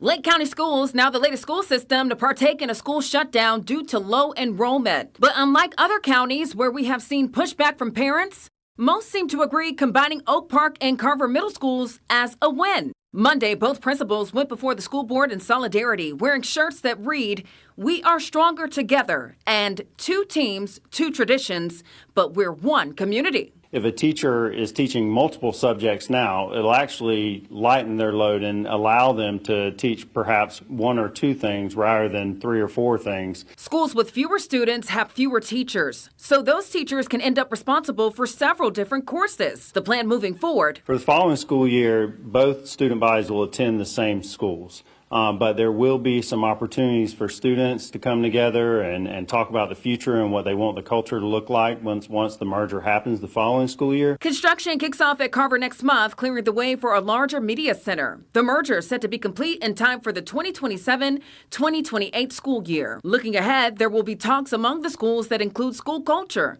colors, and a school mascot. Ashley Garrett, News 6. I think we're going to be seeing a lot more of that across Central Florida in the future. Yeah. All right, we want to check in now with meteorologist Jonathan Kagas. You have some dark clouds behind you right now. We're watching a few thunderstorms just offshore. Most of them will remain out to sea tonight, but you see the darker clouds, as Lisa mentioned. Live look, Port Canaveral, Brevard County with our Launch Credit Union camera. Most of us are dry at this hour, and most of us should be dry for the remainder of the evening, with just a few downpours bubbling up. We're having air temperatures now into the lower 80s. Under a mainly sunny sky, at least that's what the salometer shows. You can clearly see some of the clouds. Again, some of those clouds are on the higher, thinner side, just like what we had yesterday. You can clearly see the footprint here, Florida being picked on here by some of the extra moisture. You can feel that yourself by stepping outside, noticing the humidity go back up. But that is why we have the extra clouds that have stuck around most of the day today. And there are those scattered showers, if you look closely. They're trying to push into the shoreline. Most of them will try to go onshore, closer to St. Augustine or Jacksonville. But we will see the opportunity for a few downpours again through the rest of the evening. Most of us, again, are dry. Mount Dora, we are at 91 right now. Melbourne, good evening. We are at 83. We're back to 83 in Cocoa Beach. Denellen still a toasty 90 degrees as we approach the 5 o'clock hour. Now, tomorrow morning, we're starting things off into the mid-70s again across most of the region. We're pushing 80 in Melbourne, 80 degrees in Cocoa Beach to get things started tomorrow. Everybody should be dry until we get into the afternoon. Then rain chances and storm chances start to increase again. More of a typical summertime pattern. We're at least trending in that direction towards the end of this work week. But before those storms get here, we're a little toasty in Webster. We're at 94. Lake Panasoffkee, we're at 93 tomorrow. Still with a breeze out of the south and east that'll keep our temperatures into the upper 80s for the most part right along the coast. Again, those rain chances going up just a little bit. Future Radar doing a nice job tonight showing some of the downpours. Again, they try to get close to the shoreline. Watch what happens. Most of them go north. There'll be a few other stray downpours in the mix. Otherwise, there's 7 to 8 o'clock tonight. Most of us are dry as we stay in this kind of soupy air mass. Once we get into tomorrow, things start to change. There's 2 to 3 o'clock, scattered thunderstorms along I-75, and then just to the west of I-95. And you see where that boundary collision from the 2 sea breezes lighting up with the heating of the day, right on through the Orlando area and then back toward I-75. So kind of on the western half of the Florida Peninsula. That is where the highest opportunity will for rain will focus themselves for tomorrow. And I think we'll see the same kind of deal, except even to a greater degree of probability for rain as over the next couple of days. Thursday, we'll see a 50% shot for thunderstorms. We're back to the lower 90s. 92 on Friday. Those storm chances go up even further as more humidity and moisture start to come back in. 60% chance for storms over the weekend. Then we're back into the lower 90s with a 40% shot for rain on Monday, guys. All right. We desperately need it. We Thank you, do. Jonathan. Well, student loan borrowers, a major deadline is coming up. Yeah, you have to pick a new repayment plan or get auto moved, and your monthly bill could go up. What you need to know next. Coming up in the morning, using AI to make your daily drive easier. The local group hoping to invest thousands to cut down on traffic. Plus, what new research reveals about the benefits of recess for kids. We'll see you at News 6 Morning starting at 5.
I'm News 6 anchor Lauren Melendez. There's a deadline to file a claim with Trader Joe's and some news for student loan borrowers. You're going to want to hear this. Let's get right over to Maribel Aber in today's Money Matters.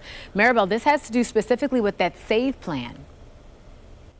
It does, Lauren. For millions of borrowers in the SAVE repayment plan, the big change is this. They will need to pick a new repayment option. So starting July 1st, some income-driven repayment plans will end or begin phasing out, including the SAVE plan, which bases monthly payments on income. Roughly 7.5 million SAVE participants will have 90 days to select a new plan. And if they don't, they'll be automatically moved into a standard repayment plan, which could mean higher fixed monthly payments. Other income-driven plans will continue. However, eligibility rules will shift and availability could tighten.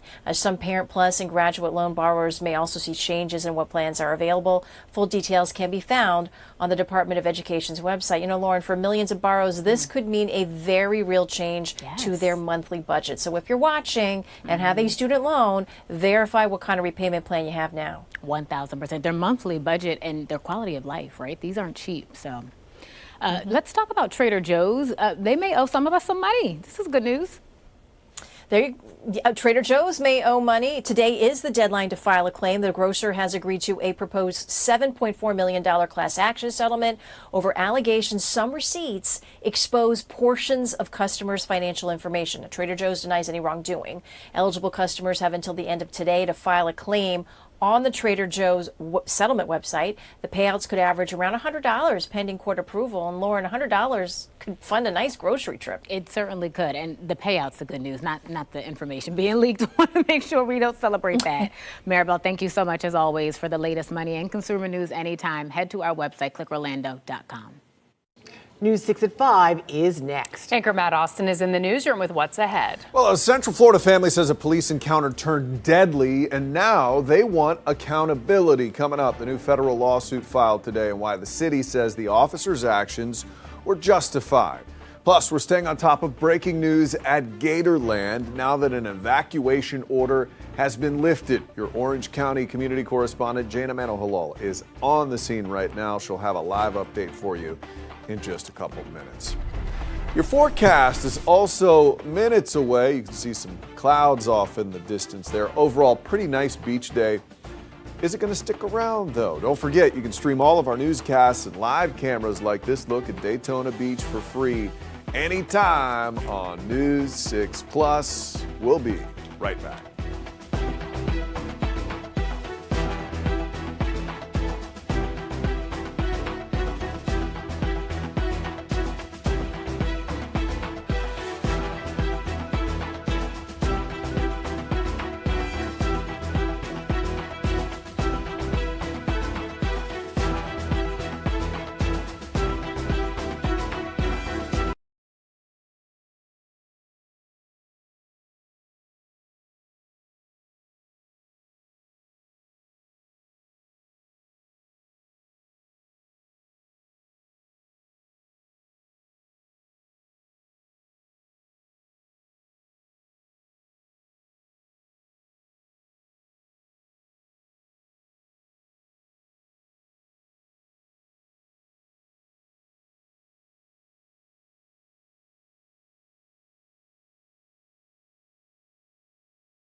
Now at 5, a rescue off the coast of New Smyrna Beach. 2 boaters alive and well after more than 24 hours stuck at sea. We're live with how they were found. And a Central Florida family says a police tasing changed their lives forever. My children and I watched him take his last breath on June 19th, 2025. And I promise I will not let his name die in vain. The demands his family is now making and how Palm Bay police are defending the officer's actions. I'm Catherine Silver in Seminole County, where leaders are bracing for a possible property tax overhaul while planning ahead for next year's budget, how it impacts the county and you. You're watching News 6 at 5. If you're just joining us, we're following some breaking news. The Orange County Sheriff's Office swarming Gatorland today, and less than 30 minutes ago, they told us why. Your Orange County community correspondent Jana Manahalal is live outside the attraction for us. And Jana, walk us through what you know. It was a very scary scene here at Gatorland, especially for those park goers who had no idea what was happening. Just a few minutes ago, the Orange County Sheriff's Office was able to tell us that Gatorland was evacuated due to a bomb threat. Gatorland management decided to make that decision to evacuate. They have since closed Gatorland. The Gatorland did let us know they will not be opening for today. I want you to take a look at this video, though, that we have from just a few minutes ago during that evacuation. You can see Orange County Sheriff's Office had swarmed the front of Gatorland out of protection and their due diligence. There were multiple units here. At last check, I had counted 8 different units here. And there were people standing on the sidewalk outside of Gatorland waiting for some kind of confirmation on what happened. We were able to talk to one mom who said they were in the park for about 3 hours, didn't understand why they were getting evacuated until one employee had figured out why that was. They had us evacuate, and then we were in the parking lot, and then they had us move over across the street, I guess, if there was a bomb, so, nothing would happen. So that's why we're across the street. So again, just very scary units. And I did want to point out the fact that Gatorland is the second Central Florida animal attraction to receive a bomb threat in the last about 72 hours. Over the weekend, the Central Florida Zoo in Sanford out in Seminole County received a bomb threat and they had to evacuate. They were able to reopen later that day for normal park operations. But again, we are keeping a close eye on these bomb threats. Once we have more information, we'll bring it to you here and on clickorlando.com. For now in Orange County, I'm your community correspondent, Jana Manahalal, News 6. Thank you, Jana. We were just going to talk about that just 2 days after the Central Florida Zoo in Sanford was evacuated from that bomb threat that happened on Sunday. The Seminole County Sheriff's Office responded when the zoo got a call from somebody claiming pipe bombs had been planted inside the facility. After a safety sweep there, it was determined to be a hoax. Now at 5, back on land after more than 24 hours stuck offshore near New Smyrna Beach. We're still waiting to get our eyes on the 2 boaters who were rescued by the Coast Guard earlier this afternoon. We want to get right out to News 6's Mike Valenti, who's at the boat ramp where those 2 guys took off from yesterday morning. Mike. Lisa, Matt, a little bit of an update for you as we join you here live at 5 o'clock. We know that the Coast Guard, which was towing this boat, has turned over to Sea Tow, which is an agency that goes out and gets boats that are stuck on the water, which is what happened here in this situation. So we are hoping to see them maybe within the next 15 minutes or so get here to the boat ramp where, as you said, they took off yesterday around 6 a.m.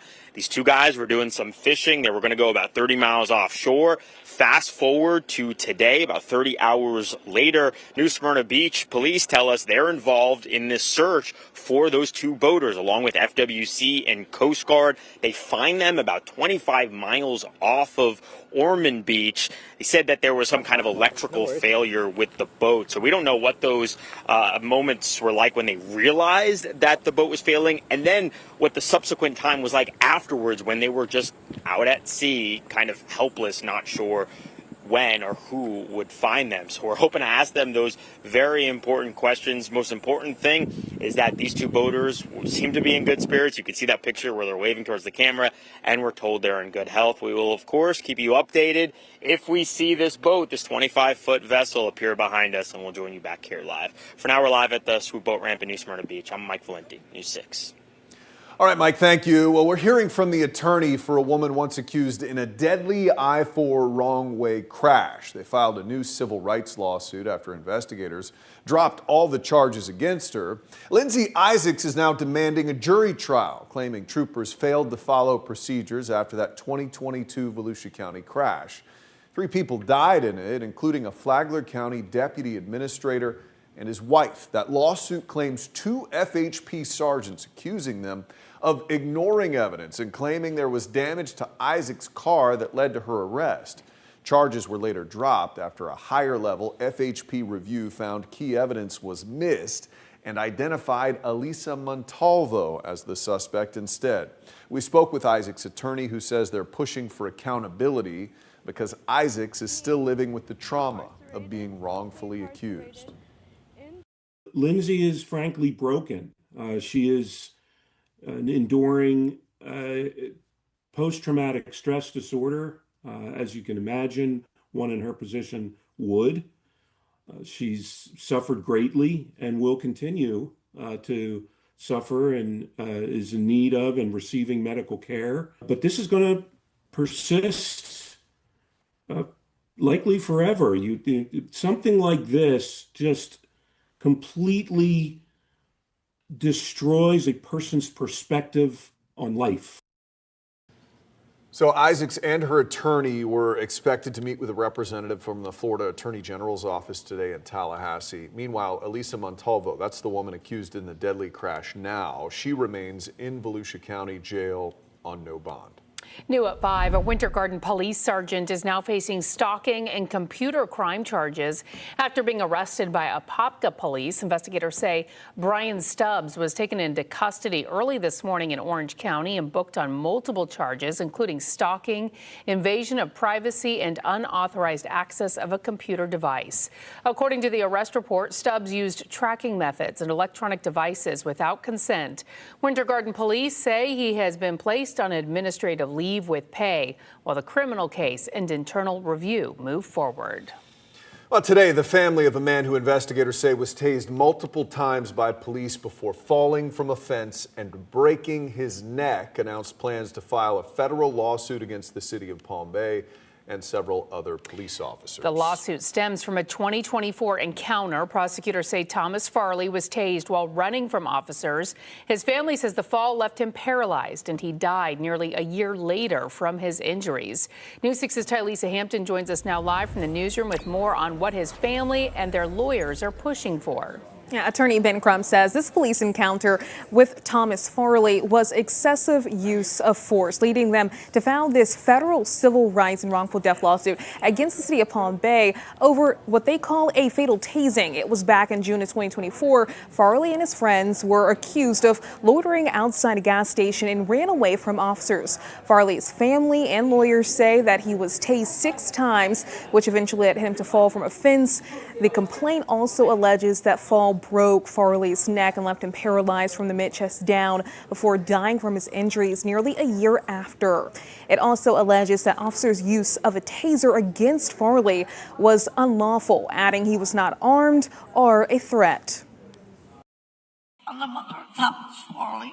I stood by my son's side for a year, watched him fight for his life repeatedly.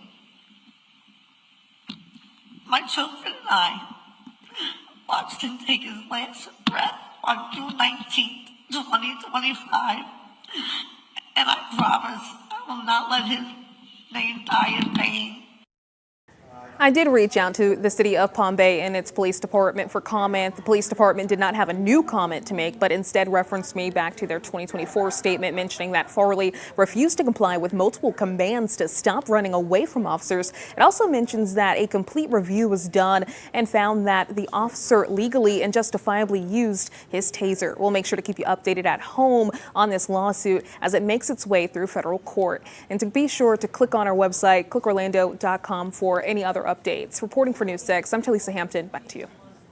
All right, Talisa, thank you. Right now, many of our cities and counties across Central Florida are putting together their budgets for the upcoming year, and we are watching what is driving up costs. And if you live in Seminole County, emergency services are top of mind. Your Seminole County community correspondent, Catherine Silver, is looking into what the sheriff says he needs to maintain the level of service you need next year. This time last year, the sheriff asked for an additional $16 million to address what he called a staffing crisis. This year, he says competitive salaries and staffing costs continue to drive his budget up, but the increase in the budget year to year is much less. Tuesday, the sheriff presented his proposed $202 million budget to county commissioners. It's just under 4% higher than it was last year. That increase is driven by personnel costs and keeping salaries competitive for recruitment and retention. The sheriff says the labor market continues to be a challenge, but his budget this year is focused on maintaining, not expanding. These investments are about maintaining staffing levels, preserving experience, and ensuring Seminole County remains an employer of choice within public safety. The sheriff says they are investing in technology so the deputies the county does employ can work more efficiently. An example of that is AI technology in body-worn cameras. They can translate languages in real time. In Seminole County, I'm Catherine Silver, News 6. A change could be coming to how students are graded in Orange County Public Schools. Today, the school board considered a change to its 50% grading policy that would allow students to receive zeros on individual assignments. This includes homework and tests. However, it would keep a 50% floor on report cards and final grades. Some members of the school board say the change would promote accountability and address concerns that some students are passing classes despite not completing assignments. The board is expected to continue the discussion later this month with a possible vote in July.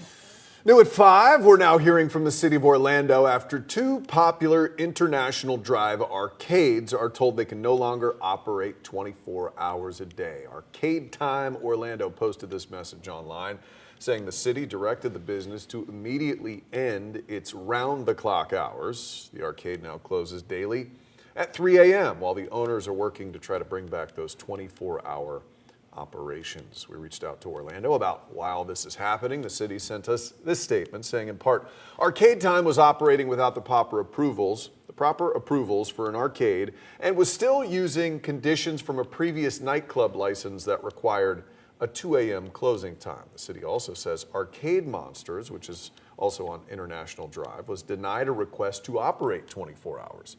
Both businesses have been told overnight operations will not be approved. So if you want to get that 4 a.m. arcade action, you're just not going to be able to get it. Out of luck. Apparently it's out there.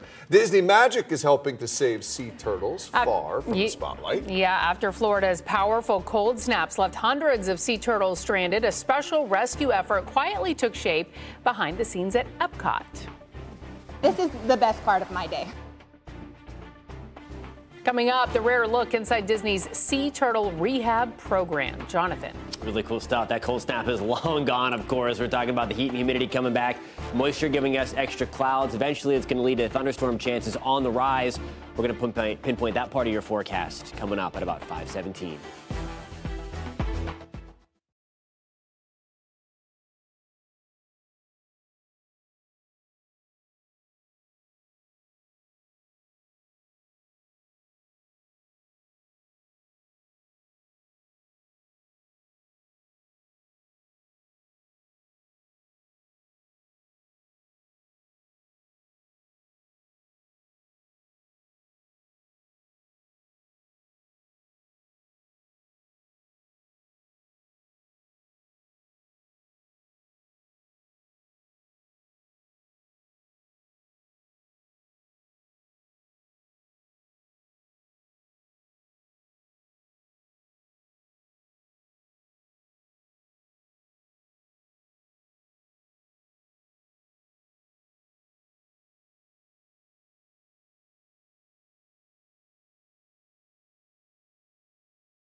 All right, we want to go back out live because we have some breaking news. The 2 boaters who were rescued by the Coast Guard earlier this afternoon have now made their way back to land. We want to get right out to our Mike Valenti. He's been out there keeping an eye on this situation for us. But those boaters went off on a fishing trip yesterday morning, left New Smyrna Beach, and they were finally found more than 24 hours later off of Ormond Beach. Our Mike Valenti, as I mentioned, is out there on the scene. He's going to have another update for us. But the good news, those boaters are now back safe. They're working to get their boat back. And so good update there for us along the coast.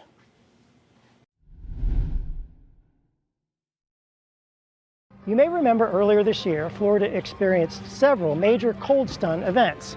Wildlife officials rescued hundreds of sea turtles washed ashore. They were taken to rescue centers all across the state, including here at Disney, where some are finally ready to be released. Just steps from the dim lights and cheerful music of one of Epcot's beloved attractions, a quieter kind of magic is happening. This is the best part of my day. There are no crowds here, just Danny Salas, elbow deep in salt water.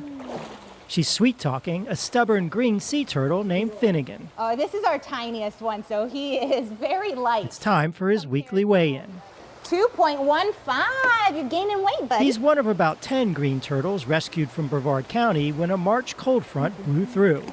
It's all part of Disney's conservation programs that happen mostly out of the public view. Here we're in our outdoor quarantine space here behind the Living Seas with Nemo and Friends at Epcot. Chad Jacobs, animal care manager, gave me a rare behind-the-scenes tour. This is Murphy. He is one of our greens that just came in March. Jacobs tells me many of the turtles come in underweight and with broken bones and infections. The cold always exacerbates everything with these animals, so it suppresses their immune systems. They're more likely to get infections, and if they had a small cut or something like that. The park includes one of the biggest aquariums in the world.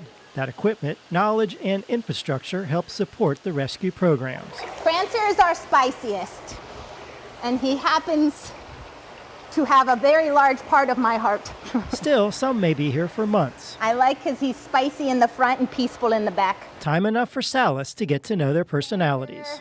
5.5. Disney prides itself on guest satisfaction, and that's no different backstage.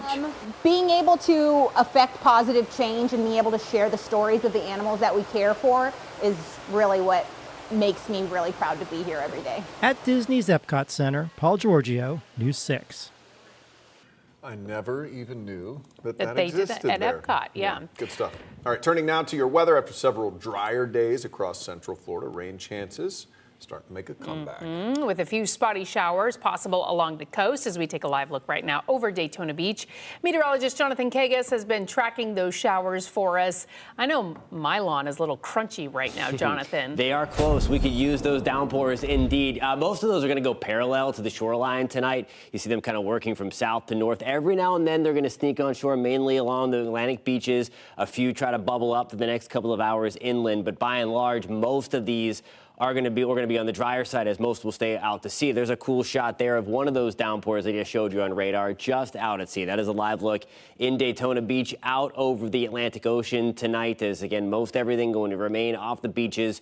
83 degrees under a mainly cloudy sky. The breeze right now out of the east at about 10-ish miles per hour. Kind of been locked in the clouds most of the day today. Only spot really across the country that has been, at least across the southeast portion of the country. You can tell that by the extra moisture. If you stepped outside and you notice the humidity has gone up quite a bit, and that's helping to get those extra clouds rolling as well. Eventually, as we get into tomorrow and then especially Thursday and Friday, those storm chances are going to start to respond to that. A little more fuel for those storms to use, a little more moisture to get those guys going. 85 in Sanford right now. We're hanging around 90 in Mount Dora. Still Melbourne. Good evening. We are back to 81. Daytona Beach again. We are back in the lower 80s. Same for us in New Smyrna. Now tomorrow morning, we're going to start things off into the low to mid 70s. Should be a nice drive into work tomorrow. Likely still going to have a few extra clouds around, just like what we had this morning. And then eventually, I think we'll see a little more sunshine break free. But that sunshine will help to heat us up a little bit more and help to create a little more instability to get some thunderstorms rolling tomorrow. Rain chances as a whole go up to 40%, especially west of I-95. I'll show you what I'm talking about in just one second. Air temperatures back in the low to mid 90s the further west you are of the Atlantic Ocean. So for us along I-75, a little toasty tomorrow, low to mid 90s. Back on the beaches, rain chances aren't completely zero. However, I think most of those chances are going to stay inland for us. Tomorrow we're back to 85 at the beach. The breeze out of the southeast at about 10 miles an hour. Surf only at about 2 to 3 feet. So a pretty nice day. The rip current risk is on the moderate side. So always make sure you're paying attention to what the beach flags and the lifeguards are saying out there. 6, 7 o'clock tonight. Again, you see not much going on. A few stray downpours in the mix, but most of us are mainly cloudy. Most of us are dry as that humidity, though, starts to increase. You can feel that increase further. There's 5 to 6 o'clock tomorrow morning, other than a few stray downpours sneaking on shore across the Atlantic beaches. We are going to be on the drier side to start. That will change in the afternoon. Thunderstorms try to fire up along I-75 and then right smack dab in the Florida Peninsula. And then the opportunity for a big-time collision happening in terms of the sea breeze. That gets some thunderstorms rolling right in between I-4 and I-75. You see, again, mainly on the drier side, the further to the east you are along the I-95 corridor. Storm chances go up further on Thursday into Friday. We're back into the lower 90s both of those days, staying in the low 90s over the weekend with storm chances at 60%, guys. Jonathan, thank you. Well, the future of live music could be shifting very quickly. A mysterious new trend called Blue Dot Fever is spreading through the music industry. Coming up, what's really driving last-minute tour shutdowns?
A mysterious illness appears to be sweeping through the music industry.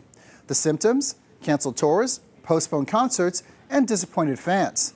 Social media has a name for it: Blue Dot Fever. The term term comes from the blue dots you see on ticketing sites like Ticketmaster. Those dots represent unsold seats. And as more artists have canceled shows this year, some fans have started connecting the dots. Post Malone, the Pussycat Dolls, Meghan Trainor, and others have all canceled or scaled back tour dates. Most cited reasons like scheduling conflicts, family obligations, or other personal matters. But one artist, actor and musician Kiefer Sutherland, openly cited low ticket sales when he canceled his tour. So, is Blue Dot Fever real?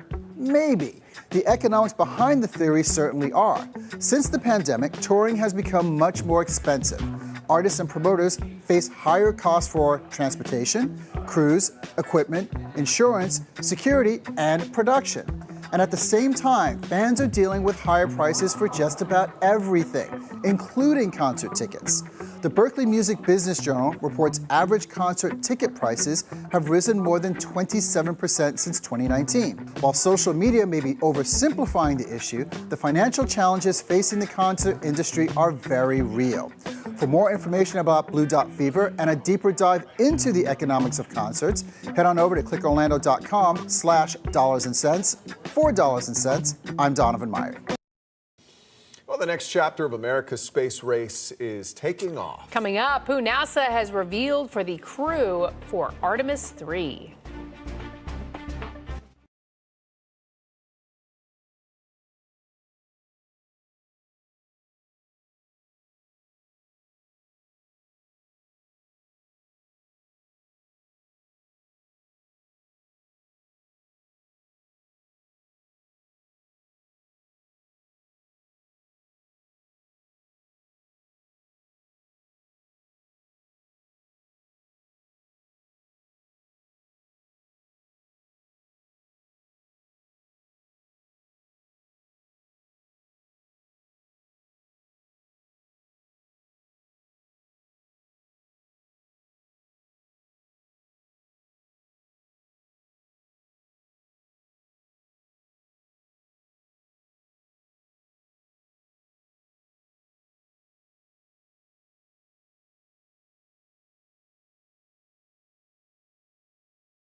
Glad you're with us. I'm Lisa Bell. I'm Matt Austin. You're watching News 6 at 5. We are following several top stories for you right now. So there was an evacuation order at Gatorland. It's now lifted. after the sheriff's office says a reported bomb threat was called in. Investigators swept the premises there, said they found nothing, and this comes 2 days after the Central Florida Zoo in Sanford was evacuated for a bomb threat as well. That happened on Sunday. The family of a man who died after being tased by police is now filing a federal wrongful death and civil rights lawsuit against the city of Palm Bay and several officers. The lawsuit stems from a 2024 encounter where investigators say Thomas Farley was tased multiple times while running from police, causing a fall that broke his neck. Farley was paralyzed and died nearly a year later. The city has said the taser use was legal and justified. Well, 2 boaters are expected to be back on land tonight after spending more than 24 hours stranded offshore near New Smyrna Beach. The Coast Guard rescued the men about 25 miles off the coast of Ormond Beach. Officials say their 25-foot boat suffered an electrical failure. Investigators said the men left to go fishing yesterday morning.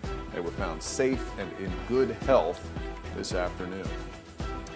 But out to the woman deputies say plowed through a Volusia Beach toll booth, killing the toll attendant and driving right into the ocean. She will be staying in jail. Deanna Harrell is facing several charges in the accident that happened last week. Her defense team was supposed to argue for her to get bond today, but your Volusia County community correspondent Molly Reed was in court where it was a quick decision. There wasn't much of an argument, though. Deanna Harrell's defense attorneys agreed right off the bat that the prosecutors would have enough evidence to keep her in jail before trial, so she is staying in jail. The toll booth workers' family, though, they were also in court here, emotional seeing the alleged killer for the first time. My mom was the glue that held us together. Deanna Harrell entered the courtroom in orange and shackles, while Tammy Jo Baker's family watched on. I just wanted her to see part of the family that she affected for the rest of our lives. Baker's children describing that first moment seeing the woman accused of killing their mother. I was fine until it started, and then the heart starts thundering. But no, my mom was a wonderful woman. She was a strong woman. You know, she brought her Bible to work every day. Surveillance video from last Monday shows a black pickup truck speeding down the beach ramp and taking out the toll booth. Baker, who had just gone inside the booth, was killed on impact. The sheriff says Harrell kept driving down the beach but eventually got stuck in the sand. She's been charged with vehicular homicide and DUI. She wouldn't want me to have anger and hatred in my heart over this. At the same time, we would like to see justice done.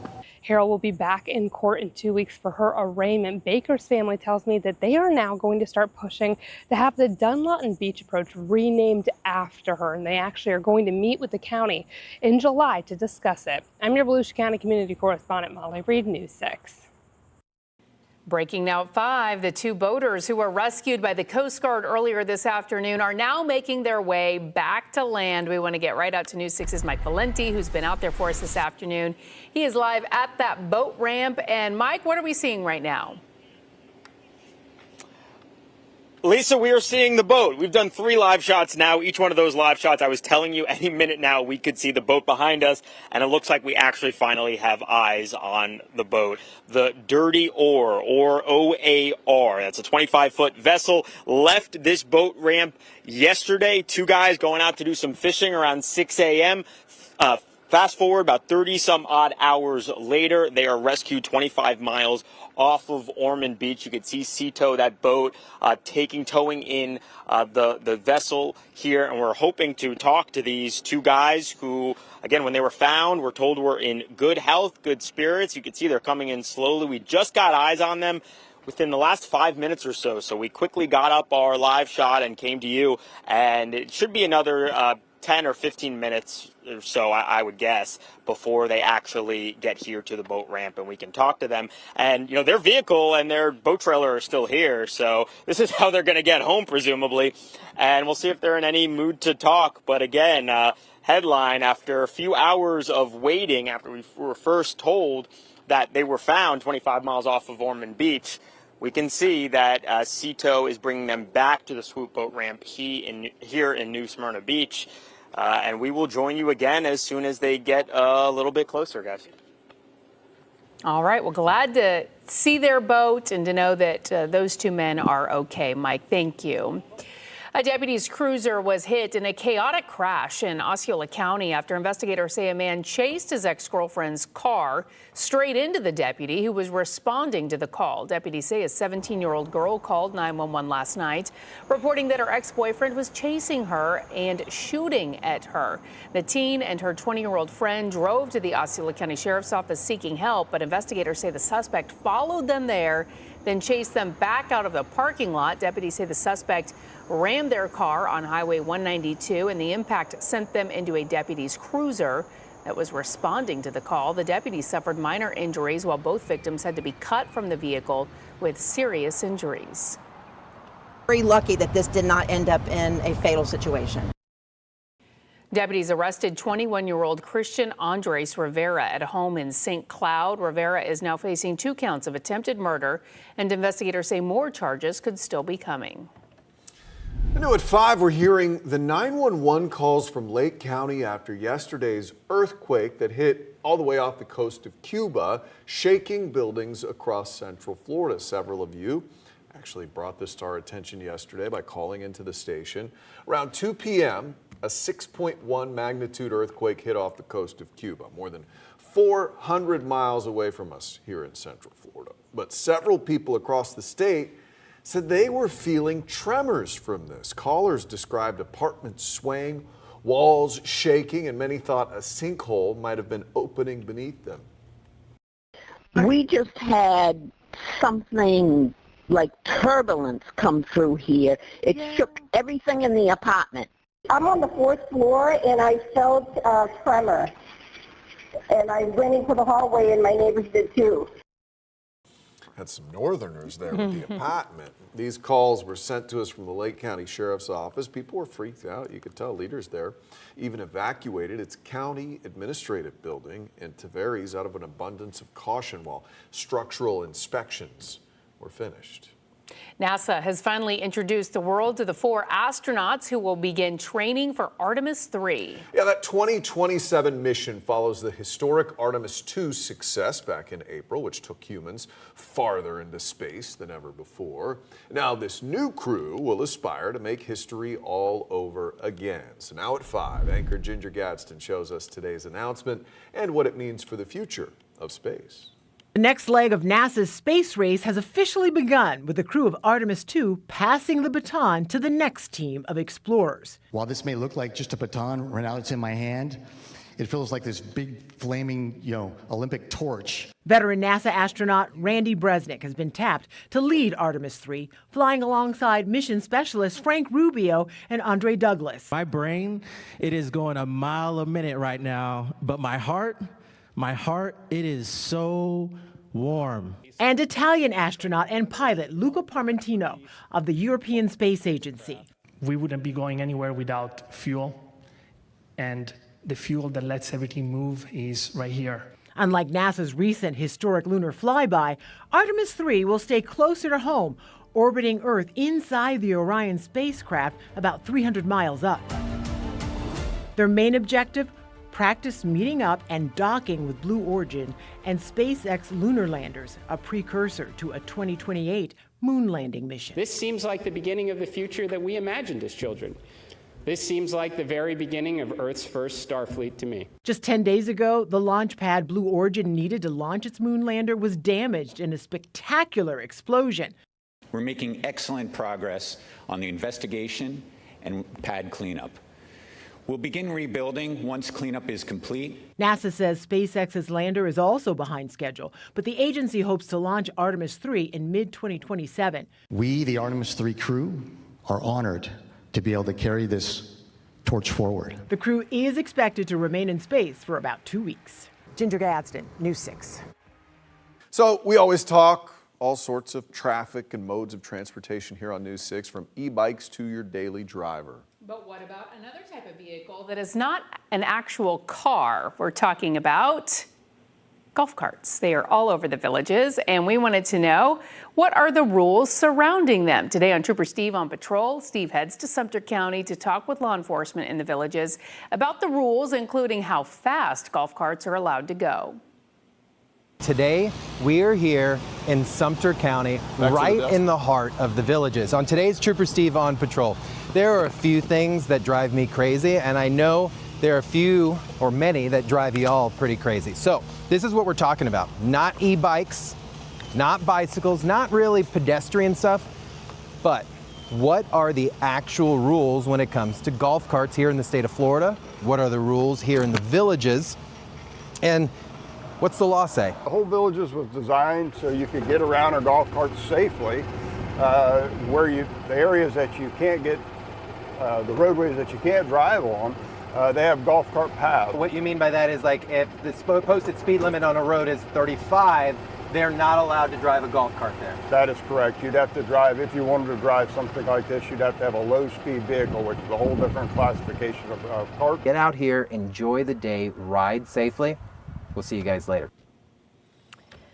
Of course, that's not all Steve and Captain got into. They also talk about the consequences, the fines, even the common mistakes that are made. And you can watch all of that under this article on clickorlando.com. You can go on patrol with Trooper Steve daily at 2:30 in the afternoon and 8:30 at night on News 6 Plus and the News 6 app. It is fun tooling around, especially at night on a golf cart.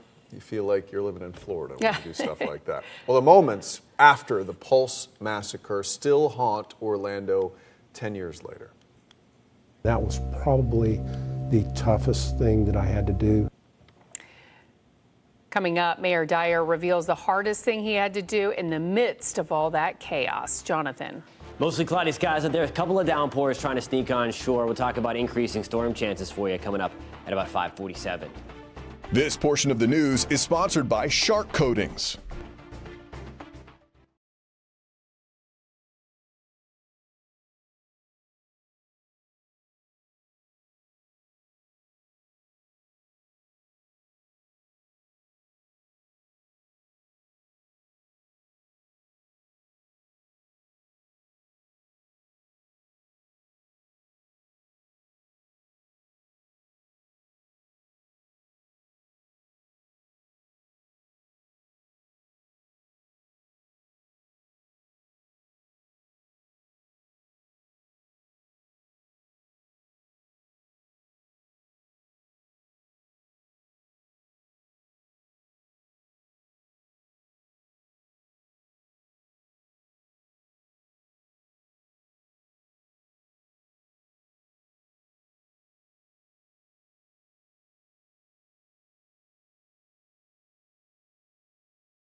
This week marks a somber one in Central Florida, 10 years since the tragedy at Pulse nightclub. Yesterday, we showed you my interview with Orlando Mayor Buddy Dyer and how he reacted the moment he got the call. Today, he is reflecting on the hours after the shooting and on the incredible response from the community.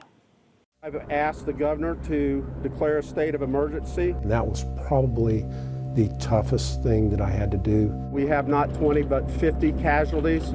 Just getting that in your mind that there are 49 people that have been killed on that spot. Our focus is on identifying the victims. This is 49 families who are now just beginning to get this news. I don't know where my son is. We saw it with Drew Leinenen's mom on the street desperate, looking for her son. No one can tell me where my son is.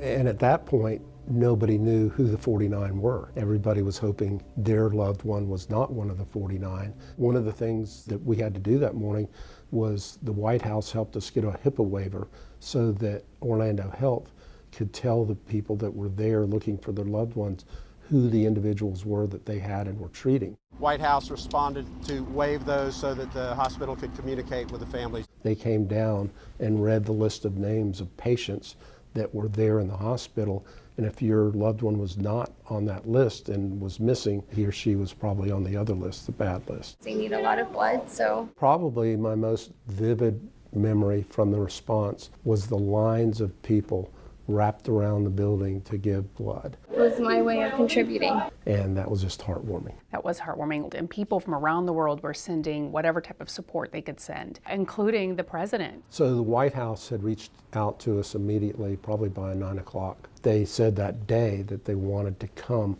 but they wanted us to tell them when it was appropriate. And it's not often that you can get both the president and the vice president, and they were able to meet with a number of the survivors and the families. It's a good time for all of us to reflect on how we treat each other. Do you feel 10 years later we are in a better place in terms of unity and bringing about change? I do. We're not in the place I hoped we would be. The entire world supported Orlando, supported those victims, but there was a presidential election of consequence in that same year, and it kind of changed the mood of the country and didn't carry as far as I thought it would. And we spoke for quite a while, and coming up tomorrow, we'll have more with the mayor talking about how the tragedy impacted and changed law enforcement response, first responders and local leaders' response to mass casualty incidents and mental health as well. Often events like that tend to be a unifying event for the community, and it did feel like that, especially with the donating of the blood. Yeah, absolutely. We saw so much of that right in the aftermath. Now, for our continuing coverage ahead of the 10-year commemoration, head to clickorlando.com/pulse. All right, breaking right now at 5, those two boaters who were rescued by the Coast Guard earlier this afternoon making their way back to land. I want to get you right out to News 6's Mike Valenti. He is talking to one of the men who was rescued. Let's listen. Now, so, in the water, I'm as comfortable in the water as out, so it's all good. Danny Gibson, right? Yes. Okay, Danny, we're joining live right now in the middle of our newscast. So for viewers who've been following the story, we've went live quite a bit before saying we're hoping to see you. What would you tell people at home who are worried about you? Just thanks for all the people who were concerned, and quite a few people were involved, and it was kind of beyond both our expectations, the amount of people that actually, I wasn't even expecting this. This is beyond my expectations. You said there were highs and lows. What were the scariest moments? No, the highs and lows were things that we thought, well, we can do this. So you tried different things, and, sometimes some things would work and some things didn't. So we kept having to, keep faith, keep positive mindset and just move on and to try different things until we could find what all the ingredients needed to push us inshore, which we did. And thanks to this guy right here. So, is that Cito? No, this is the captain. Yeah. That's you want to come in the captain. shot? No? Okay. Your friend? Nope. We've got a second boater who is a little shy right now.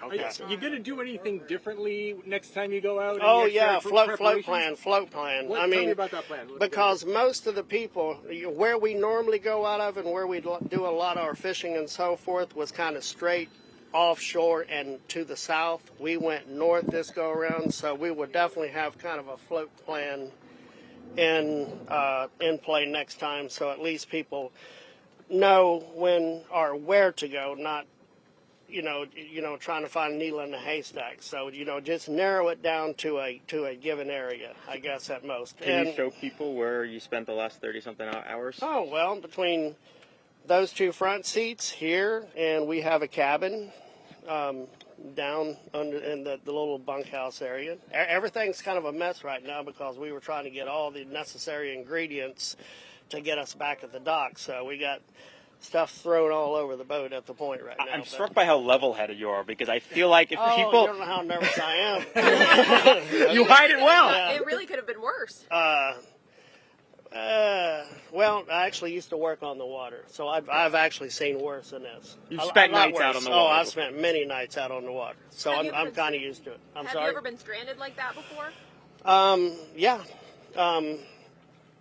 But we were able to make radio contact, so I wouldn't say stranded to the fact that, when or if someone's going to be able to find us. It was just knowing that you would be so far out that it could be a day before someone could even get to you, for the type of fishing and how far we were venturing out then. You think your family was worried about you? Oh, absolutely, yeah. So phone calls have been made. Everything is good. What's Absolutely. the reaction been from family? Just happy to see that we're safe, but they know, we're both, go getters and go doers, and that's just part of, the lifestyle that they live with, with us day in and day out, and they all know it. You catch anything good out there? Yeah, well, we caught tons of red snapper, but they have to be thrown back. There's not a season for them right now, but yeah, we did real well. We caught real so well. many huge red snappers that both of our arms were just cramping. We had to quit because we couldn't pull any more up. Did you guys have water and food on board? Yeah, this cooler here still contains a little bit, not much. Like I say, we're down to a few. I don't think we have anything for that matter, because I think I just drank the last Gatorade. But You deserve it. yeah. I mean, just moments ago, in fact. But Coast Guard came out. They were nice enough to actually, I wasn't even expecting that. You guys need any water, you need any food or anything. So we got little. Well, what a relief. Seems like they're in good spirits. He seems like he's doing Had an great. okay time. Yes, glad to see those men back on shore, safe and sound. I'm a mess after a red-eye flight. I can't imagine how he is doing Yes. so well. There's no way they slept 5 minutes last Wow. night stranded at sea. All right, let's get you over to meteorologist Jonathan Kagis for a look at that weather we're seeing right now. Yeah, weather a little gray out there tonight, guys. We do have some thunderstorms right off the coast. See that light green stripe every now and then. We have a few of these downpours pushing on shore. Most of your evening going to be on the drier side. There will be a few stray downpours. Best opportunity to track them downloading the free News 6 weather app. Again, throughout the course of the evening, just a 20% shot for a quick hitting downpour. That is going to change over the next few days. We'll have a 40% shot for thunderstorms coming up tomorrow, 50% chance on Thursday, and those chances for storms go up a little bit even further to close out your work week and start the weekend. High temperatures staying into the lower 90s. Rain chances continue into the early stages of next week. I'm going to show you the timeline of those storms coming up at about 6:17. We'll be right back. Your forecast is sponsored by Advent Health.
Ginger Gadsden is in the newsroom with what we are working on for News 6 at 6. Yeah, what a day, Matt and Lisa. A welcome update for all of us tonight. 2 boaters are now back on dry land after a day of being stranded on the water.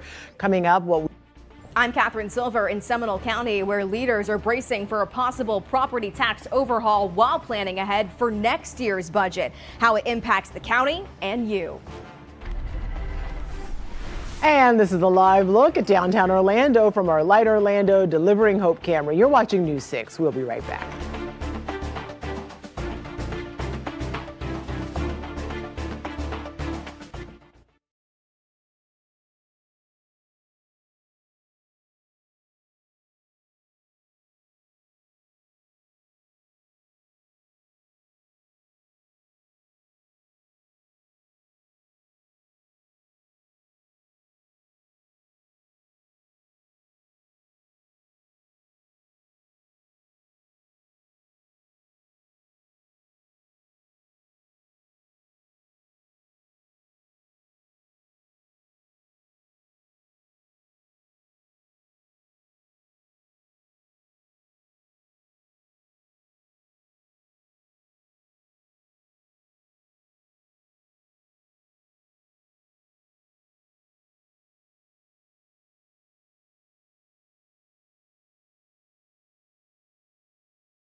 I think we will just have to be responsive to our citizens and their wants. If they're good with cutting services, we'll cut services. If they're not good with cutting services, we won't. Communities in Central Florida taking up the discussion over property taxes tonight. Now on News 6 at 6, how the state proposal could impact the budget in Seminole County. Plus, we're learning more about a curious scene today out in Winter Garden, why police were digging up dirt in a backyard. And some good news after 2 boaters were found after being lost at sea for more than 24 hours. News 6 at 6 starts now. And that is our breaking news right now out of Volusia County. 2 missing boaters found after, yes, more than a day at sea with no power. Yeah, we are now learning that they have now made it back to shore, thank goodness. News 6's Mike Valenti has been in New Smyrna Beach for us all day on Boat Watch 2026. And Mike, you just spoke with those rescued boaters who could not seem more relieved that this ordeal is over. Yeah, Ginger, Matt, I just spoke to them, and I'm going to get out of the way because you're getting a live look at the Dirty Oar. This is the boat in question that was missing for 30-some-odd hours. It is back on shore, and you're getting a live look at the two people we've been talking about. We didn't know their names or anything about them, and we just had the pleasure of interviewing them. I gotta tell you, I hope this happens to no one, but if you are in a situation like this and your boat breaks down and you're offshore, these are two cool, good guys to be stuck with. Danny Gibson and Pat Watson, they said that, this was really no big deal. There were highs and lows. Certainly it was scary at moments, but they had food, they had water, and they kind of kept their cool. And you can see right now that they are getting the boat back to shore. This is the truck they took to yesterday here to the Swoop boat ramp, and they plan on taking this boat, once they fix the electrical mechanical issues, back out onto the water to continue fishing. They actually had a pretty good day fishing until like 4 p.m. when they realized that something was wrong. And they said, thankfully, the wind was in their favor, because if not, they might still be out there today. They're obviously very grateful that the Coast Guard, FWC, spotted them. And then with Sea-Tow, they were brought back this afternoon. They said the first thing they're going to do is shower when they get home. They look a little crisp, like they got a good sunburn, but they do have a cabin below there, so they were able to get a fine night's sleep, but they are excited to get home, drink a well-deserved beer, shower, and then plan their next fishing trip. But really a whirlwind of a few hours here waiting for them to come back, but that pales in comparison to the 30-some-odd hours that they experienced. The way they put it, it was full of highs and lows, but they are used to the water, and they definitely did not panic.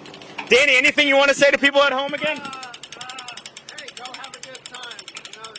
When you got people like we dealt with today, you're in good hands. Thank you, Danny. Okay, we're finally going to leave you alone. We came to, as soon as they got here, we just bombarded him. So I think it's a little overwhelming, and we appreciate their cooperation. But again, that's going to do it from us here at the Swoop boat ramp. We're going to send back to you guys.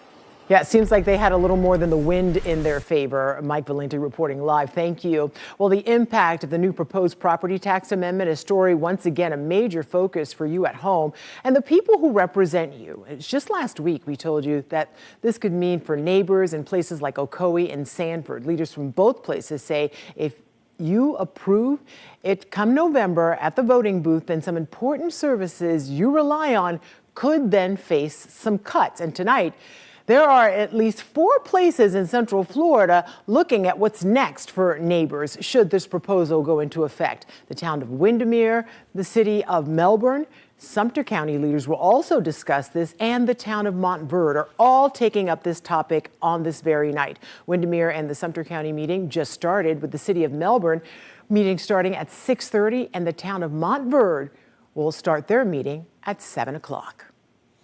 Well, last year, Seminole County raised the property tax rate for the first time in more than a decade. This year, as the county gets ready to set the budget, they are bracing for a ballot measure that could reshape its finances for years to come. Your Seminole County community correspondent, Catherine Silver, looks at what that means for you. Inside this building is where county leaders are making decisions, not just about how much you pay, but what services you get, ultimately where your tax dollars go as they plan for the future. There's a 2-day budget work session. Tuesday is day 1 as the county combs through the $1.3 billion budget. The majority of the money goes towards public safety, and the biggest revenue source for the county is your property tax dollars. The county is not planning on raising the property tax rate like they did last year, but they are talking about what could happen if voters decide to raise the homestead exemption and lower property tax revenue in November. Chairman Andrea Herr says they are laying the groundwork now to get ahead of it. When you look at the budget overall, is this a cutting year or is this a sustaining year? How would you kind of look at it? I'd like to see us be a sustaining year, but take advantage of natural attrition that will cause cuts. And I'd like to see us not build into the future spending that we may or may not have the revenue for. We do know that we want a safe community. We want to be able to travel from one end of any county road to the other without sitting in excessive traffic. We want all of the things that bring us to live in Seminole County. I don't see that changing even if the property tax referendum does pass. And so I think we will just have to be responsive to our citizens and their wants. If they're good with cutting services, we'll cut services. If they're not good with cutting services, we won't. To be clear, the budget the county is discussing now is not directly impacted by the property tax measure, but if it does pass, the county's budget would be significantly impacted starting in 2028. The property appraiser's office estimates the county would lose about $188 million in revenue in the first 2 years. In Seminole County, I'm Catherine Silver, News 6. Well, tonight, an unnerving sight in a Winter Garden neighborhood, a backyard full of crime scene texts. Yeah, crews were armed with shovels digging up dirt after tips from the News 6 Neighborhood Network came in. So we sent your Orange County community correspondent Jana Manahalal out to the scene to try and get some answers. That search from the Orange County forensics team was so large, it caused some of you in the News 6 Neighborhood Network to reach out to us and let us know that there was a scene happening right here on this lot. Now, this search, we did just learn from the Oakland Police Department, was related to a 6-year-old missing persons case for the individual named Tyler Green, who disappeared in 2020. Chief Deputy Mike Bryant for the Oakland Police Department told me during the first search, the department was tipped off that he might have been under the pool of the house that used to be on the property of Northwest Crown Point Road. But take a look at your screen here. There was a large Orange County Sheriff's Office forensic search taking place here. At the time, it was unclear what they were searching for. Chief Deputy Bryant did tell me they got a second tip about Tyler Green that came in about 2 weeks ago, saying he might have been buried underground of the property. Oakland Police team teamed up with Orange County Sheriff's Office forensics team, where they sent out the K9 unit to sniff around the area last Wednesday. He says the dogs were able to pick up a scent, and that is why the forensics team was back out here digging up the dirt.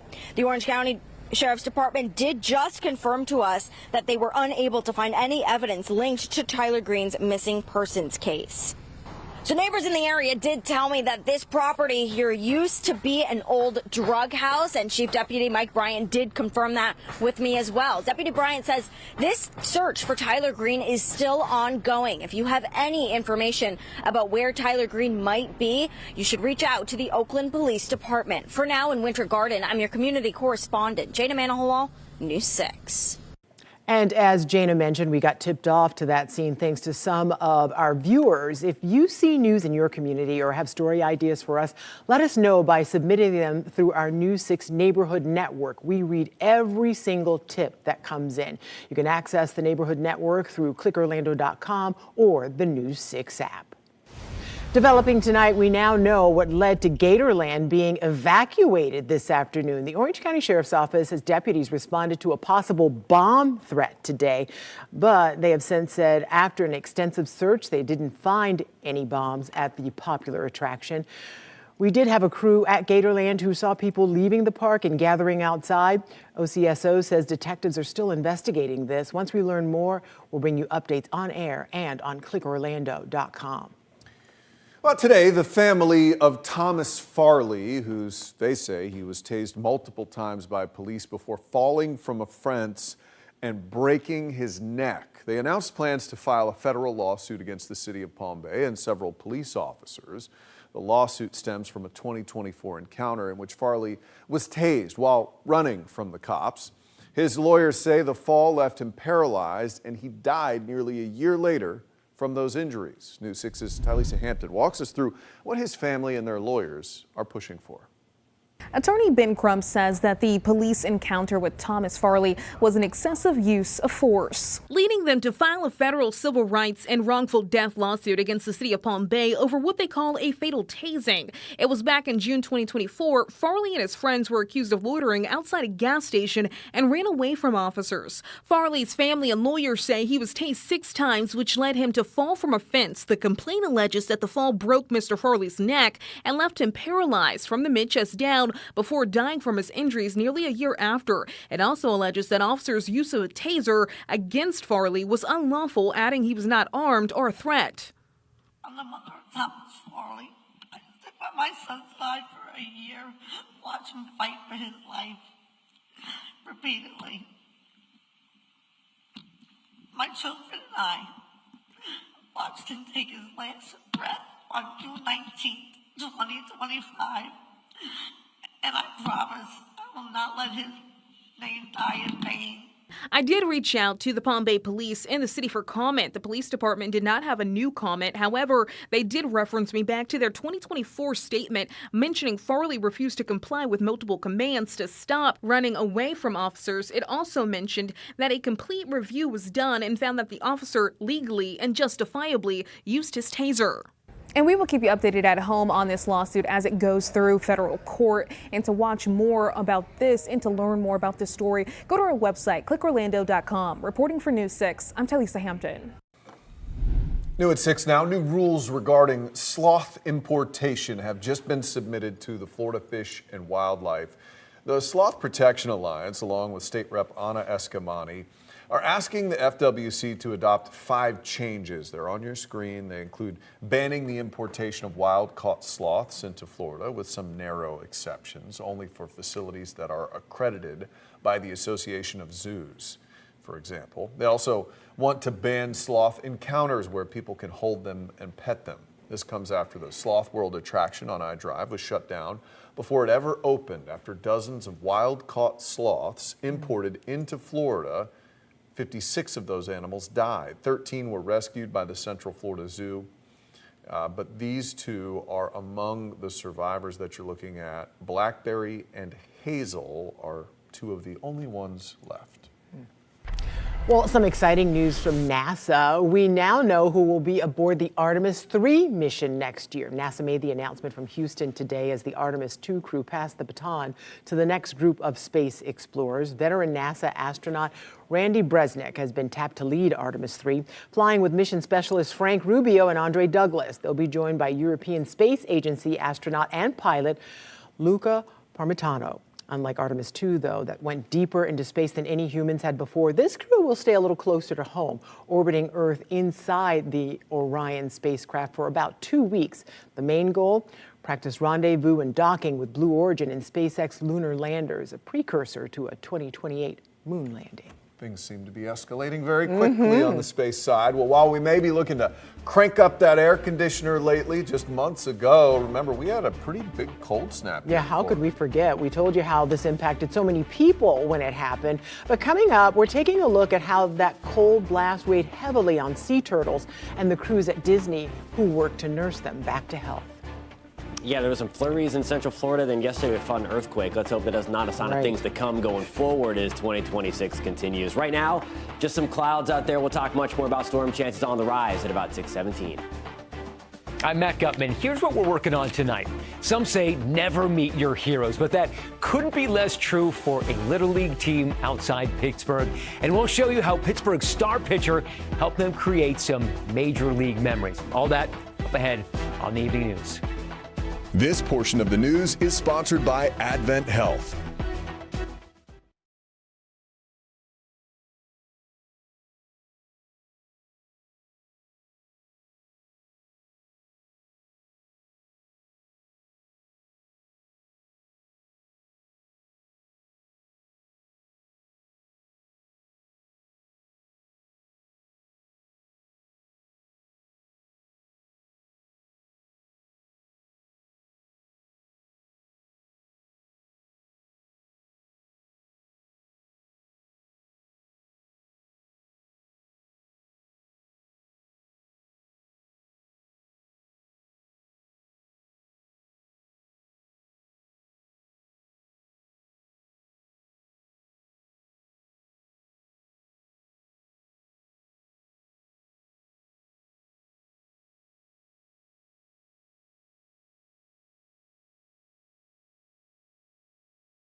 All right, I want to take you for a live look. This is I-95. We have 2 lanes closed. It looks like the southbound lanes here near Mims, and we know that a deadly accident has taken place in this area.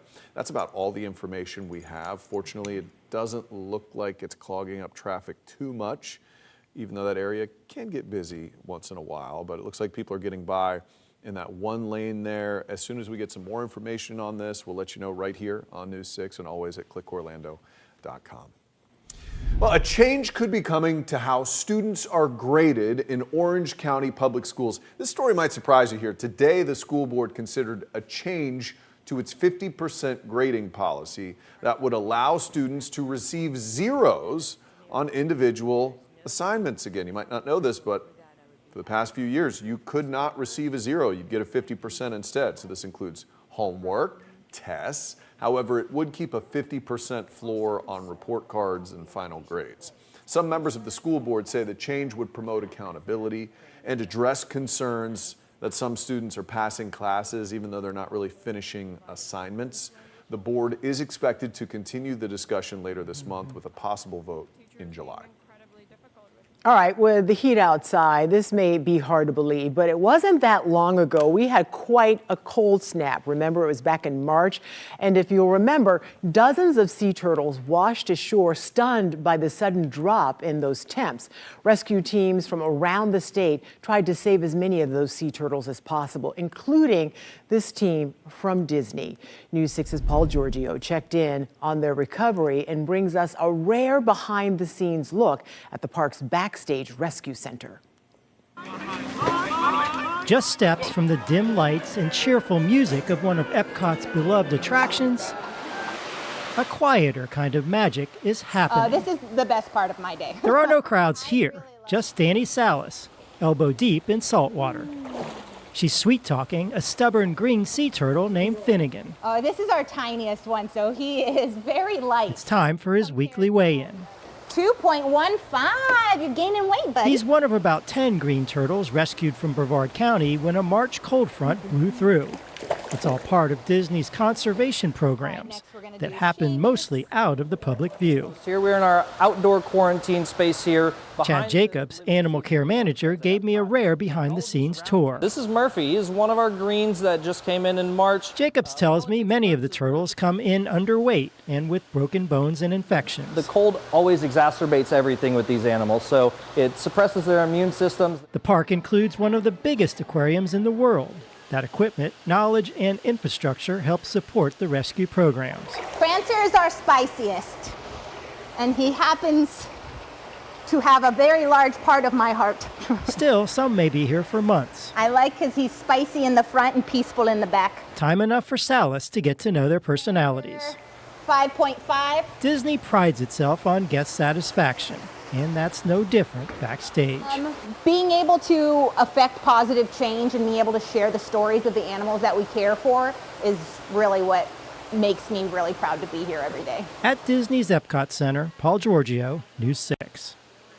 All right, I can guarantee you we're in no danger of a cold snap right now. No, that's not happening. I didn't know turtles could be spicy, by the way. That was a good They're fun so fact beautiful, though. I Oh my love gosh. seeing that. That's All right, fantastic. meteorologist Jonathan Kegas joins us now. You've got some stuff on the radar behind you. Just a little bit. Most of us are going to be dry for going out this evening. It's mostly going to be along the coast as well. We do have a couple of downpours. We've been watching these guys all evening, and they are running parallel to the Florida shores. A few of them, especially north, mainly towards Ormond by the Sea, Daytona Beach, eventually into Palm Coast, Marineland. We're watching them kind of sneak right onto the extreme northern Volusia and Flagler County shoreline. We have a couple of itty-bitty downpours closer to Deltona, DeLand, Orange City, Lake Helen tonight, and a few more downpours hanging closer to the Ocala National Forest. That's about it. We'll see a couple of more bubble back up through the rest of your evening, but most of us will be dry. We've had this kind of look all day today, live look.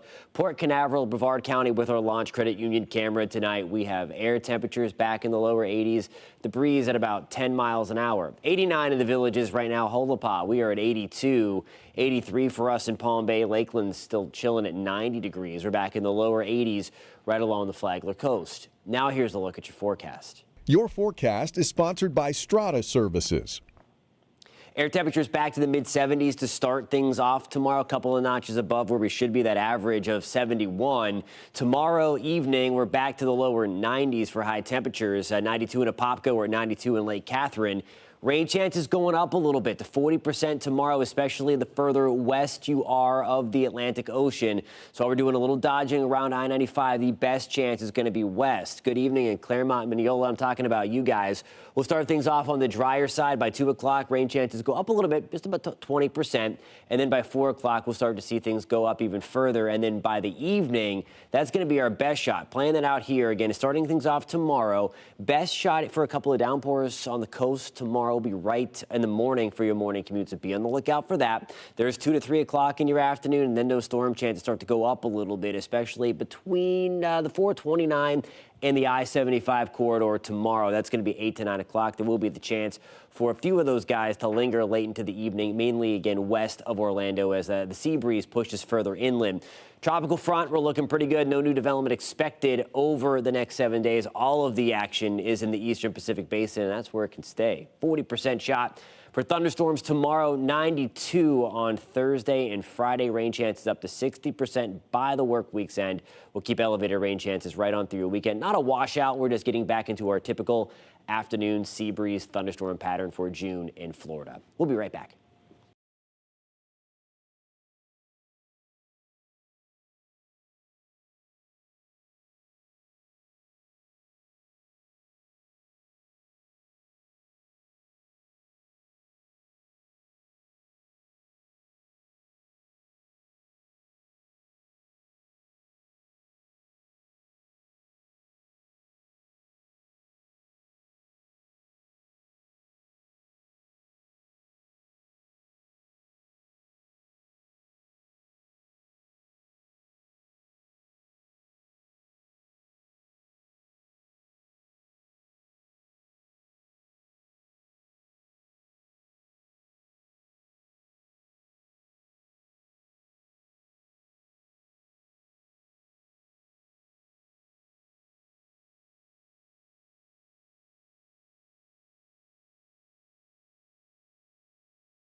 All right, some good news tonight as 2 boaters are now back on shore after being stranded for more than 24 hours at sea. Now, one of the rescued boaters telling News 6 electrical issues caused the engine problems, and he says he had to get creative to get back to shore. We had to pull so many different MacGyvers in order to get the boat close enough inshore, because you only got about an 18-mile window offshore in which you can make a phone call, because it doesn't go out any further than that. So we had to use our trolling motor to actually get us inshore enough and let the wind do the rest of the work for us. So it was a lot of things that we didn't have at our disposal, but we had to make happen on the fly.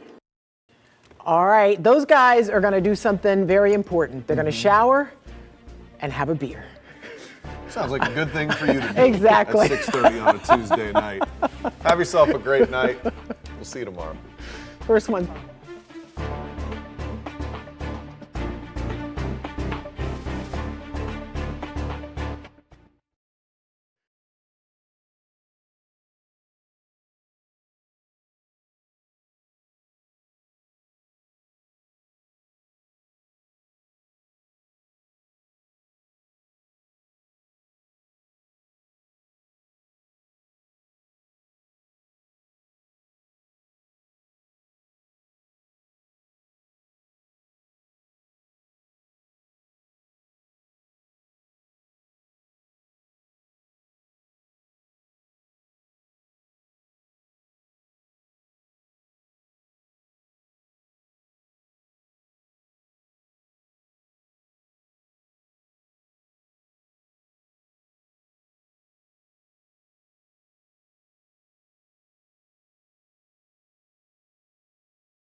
Hi, I'm Matt Austin. Here's a look at today's top stories. A heavy police presence in Azalea Park neighborhood was tied to a woman in her 70s who was shot.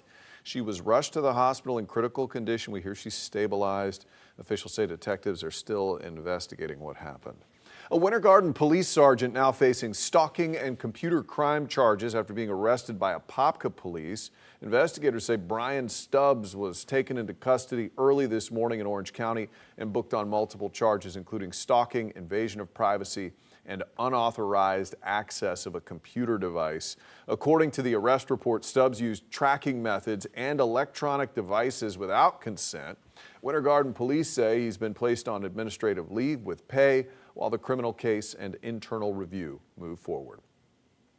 Leaders in Lake County will not be moving forward with a plan to increase the gas tax. Leaders discussed the idea for an effort to improve, expand, and maintain roads. They said they wanted to increase the gas tax from 7 cents a gallon up to 12. The idea would then be something voters would decide.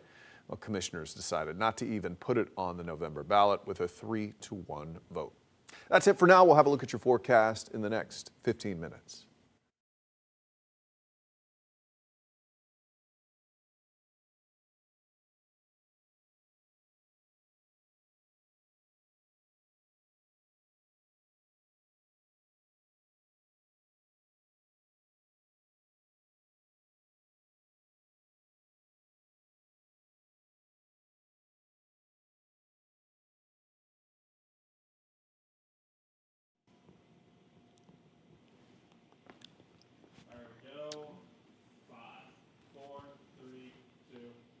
Storm chances on the rise over the next couple of days. I'm going to pinpoint the timeline and who has the best chance to see some rain coming up tonight at 11.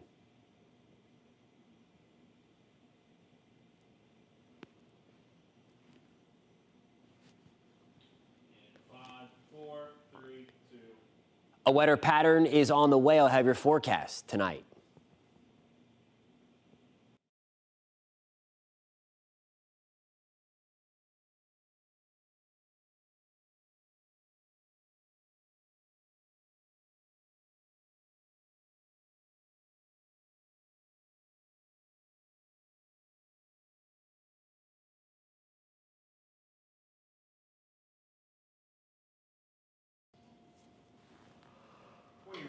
Alrighty, here we go. 3, 2. Muggy start coming your way for your Wednesday. Temperatures back to the mid-70s across the board. A little toasty in the afternoon, lower to mid-90s, especially along the I-75 corridor. More like the mid to upper 80s still with a breeze. Out of the south and east along the coast, rain chances, though, start to go up to 40%, especially the further inland you are from the Atlantic beaches. It's going to be west of I-95, closer to Orlando, and then west toward us along the I-75 corridor. 40% shot for storms as a whole. That goes up even further on Thursday and Friday. will keep a 60% chance for thunderstorms rolling right on through your weekend. High temperatures remain in the lower 90s.